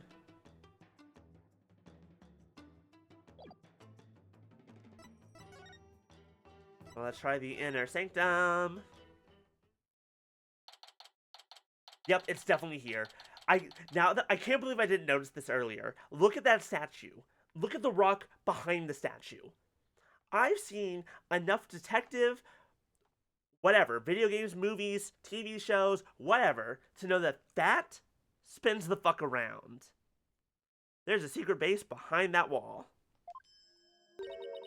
Barbed Head, you already searched here, did you not? Oh, I just thought I'd look around again, you know, in case I missed something. I probably shouldn't tell her I'm looking for the secret rebel hideout. We have a saying back home, leave no stone unturned. Huh? Oh, yes. You cannot stop me. I know that one. Actually, I don't have a clue. It was written all over your face. It would also explain why there is someone able to be here. It's the eye! That's right! We didn't look into that earlier. It's a statue of a bird. Let's take a closer look at it. Let's put something in its eye. Hey, this eye is missing. What are you doing? You must not touch that for no reason. Sorry. But that shape, I wonder. Take that! I'm bringing the princess to a rebel hideout. I knew it! Called it! It fucking spins! What? She must be at a loss for words. That doesn't happen too often. This is super important. What is this place? Explain yourself at once, Barbed Head. I don't think she's ready for the full story. I don't really know much myself, but it seems to be a secret rebel hideout. If I'm shocked there's a secret door here, I imagine it goes double for Rafa. A rebel hideout in the inner sanctum? Someone will pay for this! Well, for now, I think I'll have a look around. Wait! You must not enter before the police! Don't worry, I won't disturb anything. Or at least I'll try not to. Besides, with you watching over me, it should be fine, right? And, you see... Fine. Just please stop pleading your case. I can only stand so much lawyerly drivel. But I will be presenting all information gleaned from your efforts here to the police. Of course. Now, shall we? I will go no further. Oh, right. You're not supposed to come in contact with the taint of Lady Kira's battles. Very good, Barbed Head. I commend you for remembering. Oh, well, thank you. Wait, why am I thanking her? I may not be able to enter, but I will allow no misdeeds on your part. I will be watching you like a warbot from the entrance here. I told you I'm not going to do anything. Better hurry before she changes her mind. Oh, nope. Okay, he wants me to move. Into the rebel hideout. We're gonna see the rebel hideout. I feel like maybe we should tell the rebels that we found their hideout.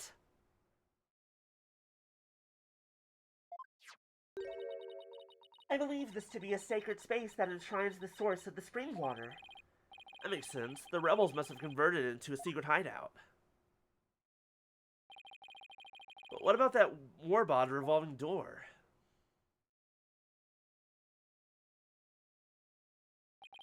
I wonder if that too was originally intended to hide and protect the sacred space. To think those filthy rebels were scheming their schemes in this most sacred space. And as a desecration upon Kiranism itself, the Defiant Dragon shall pay for this. I suppose it's only natural that she'd be upset, but the investigation must go on. I think I'll start by taking a picture of the place. I think I brought a camera to snap some souvenir shots. Stop that! You must not take photos here without permission. Ava's really fired up. She's sticking her head in as far as it'll go. I guess she won't be tainted as long as she doesn't touch anything. I'll search every nook and cranny. Barbed Head! Just because it is hard for me to see your every move, do not use that as an excuse to touch and break things. I heard you the first time. Sheesh.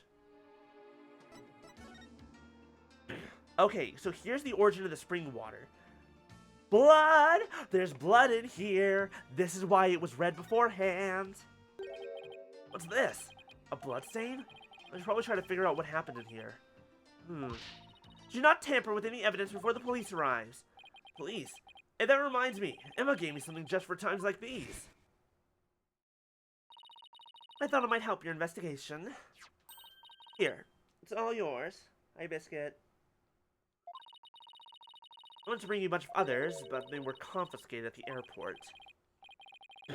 I'm surprised, considering in the US at least, fluids are generally impossible to get through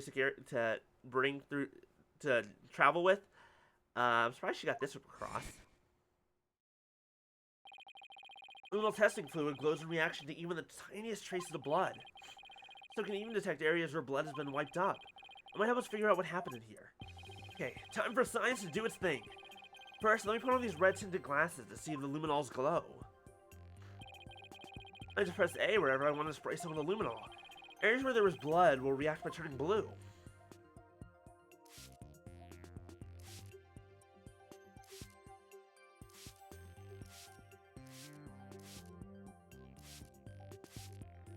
Wait, I see handprints! Okay, but they're old. Those are part of the rock. I'm not finding anything. Where is the blood? There we go. Found it. This is a huge blood stain. Something big must have happened here. Perhaps the High Priest's blood flowed into there from under the Warbot statue? There was definitely a lot of blood here, but it's impossible to say much else at this point. I'll just take a picture for now. Oh right, luminal reactions don't show up in photos. I must have to take some notes.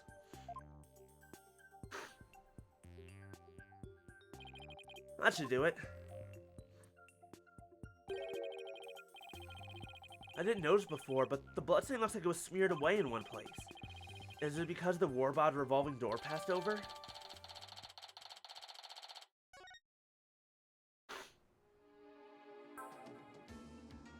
Forensics expert! Awarded! We got an award. Not a trophy, I guess. How dare those filthy insurgents raise their banner amid such a sacred space? Barthead, you must burn it at once! Didn't you tell me not to touch or damage anything? This is an exception. Very well, if you will not do it, then I will. But your benevolence, I thought you were not supposed to come in here. For once, the strange customs of this kingdom are working in my favor. Huh? There's something under the banner. A microphone? What's this doing here? Was someone trying to record something with it?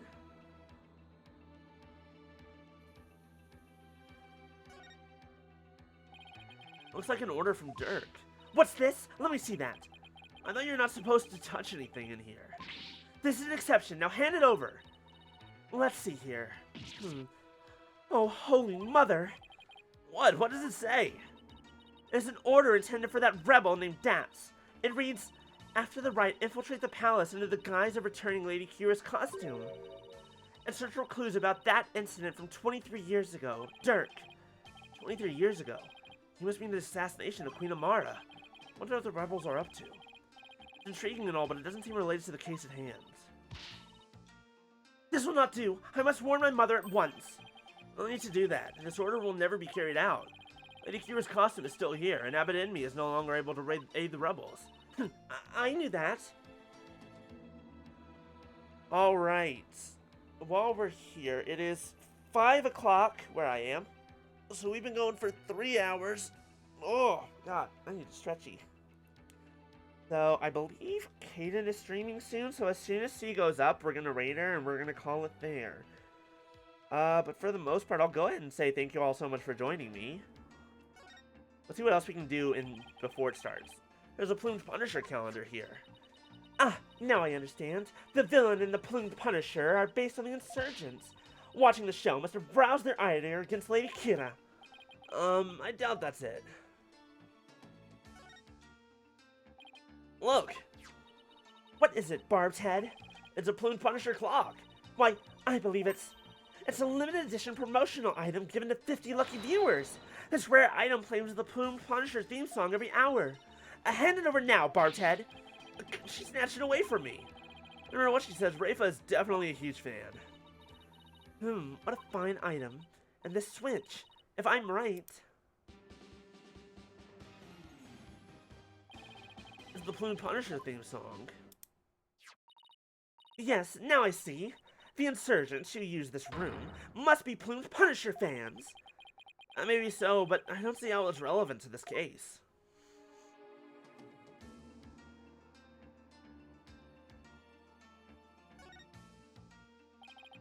So this is the water source that supplies the Inner Sanctum Spring. It flows through the channels built into the floor before hitting outside. Lady Kifa uses this sacred water to wash the taint of battle from her body. It's also not red like the water in the spring.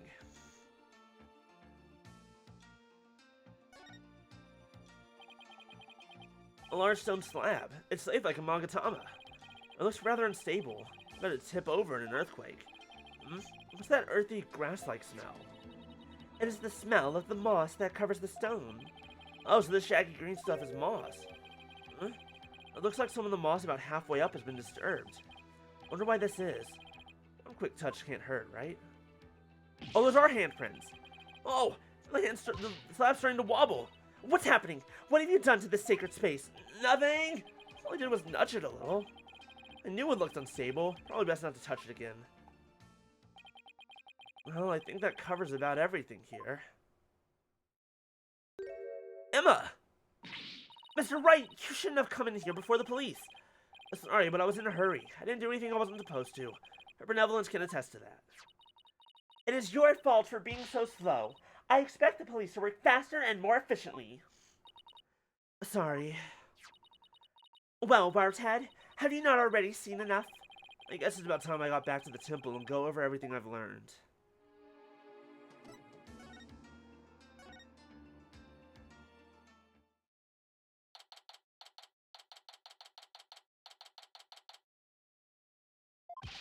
Welcome back, Mr. Wright. How'd it go?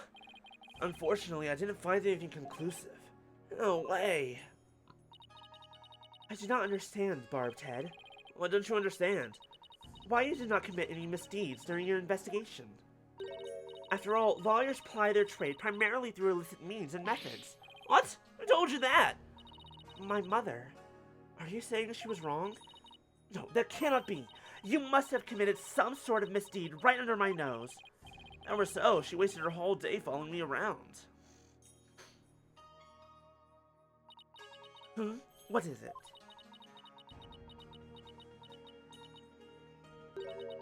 Prosecutor Sadmati has need of me. What's going on? I must go before a divination seance for Zilat. It is our custom for the prosecution to review its contents before a trial begins. I see. The third time will be the charm. My insights will finally bring you to your knees tomorrow, and I will teach that neophyte practitioner a lesson. Looks like the royal priestess is back with a vengeance. She made a full recovery from when we started the investigation earlier today. I look forward to seeing you in court, Your Benevolence. Your overconfidence will be your downfall. You will not look so confident when I'm finished with you tomorrow.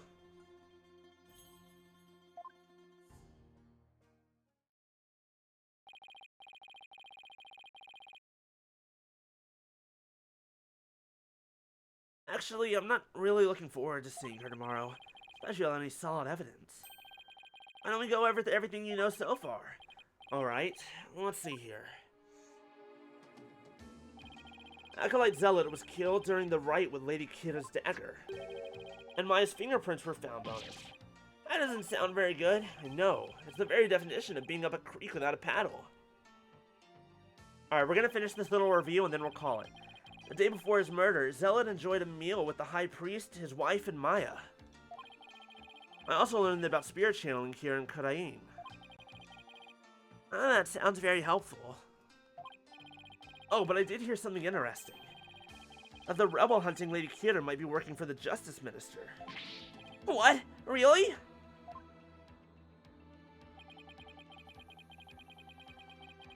Our kingdom is supposed to be ruled through faith and laws. We can't allow the people to be controlled by fear and violence. Albeit that sounds like something a rebel might say. It does? But if that Lady Kira really is one of the ministering subordinates, that would exonerate Miss Maya.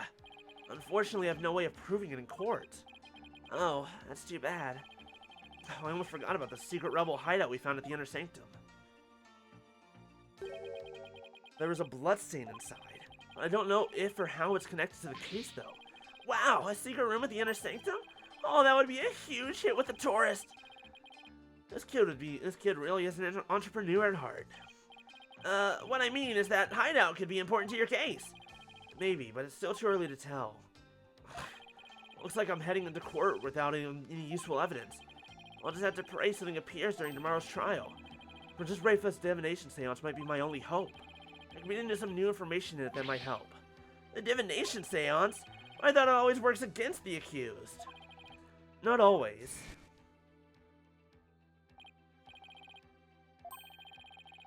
Skipping all this, we're gonna get the raid ready. Because we should be almost there. I never heard anyone say that before. It's hard to figure you out sometimes, sir. Divination seances worked both ways before the Defense Culpability Act. It's only now that the people of Karain find it strange. Mr. Wright, I just wanted to say, good luck tomorrow. Thanks. I can't afford to lose this next one. I've collected all sorts of information, but I haven't even started connecting the dots. If I could do that, I might have a shot of pulling off a win. Rayfa's insights will be the deciding factor. It's a huge gamble, but it's all I've got.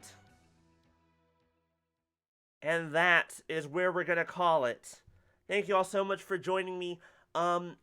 next stream will either be tomorrow or Sunday. It just kind of depends on some other things that are happening. Either way, it'll probably be a Hat in Time. Just keep an eye out on Discord and Tumblr and Blue Sky and all that good stuff. But we're gonna go ahead and rate Caden. Y'all have a great rest of your day. Get some water, get some food, all that good stuff. It's a little bit early for dinner for me, though, is the only problem. I will get something to drink, though. But thank you all. I will see you all later. Farewell, goodbye, mwah, all that good stuff.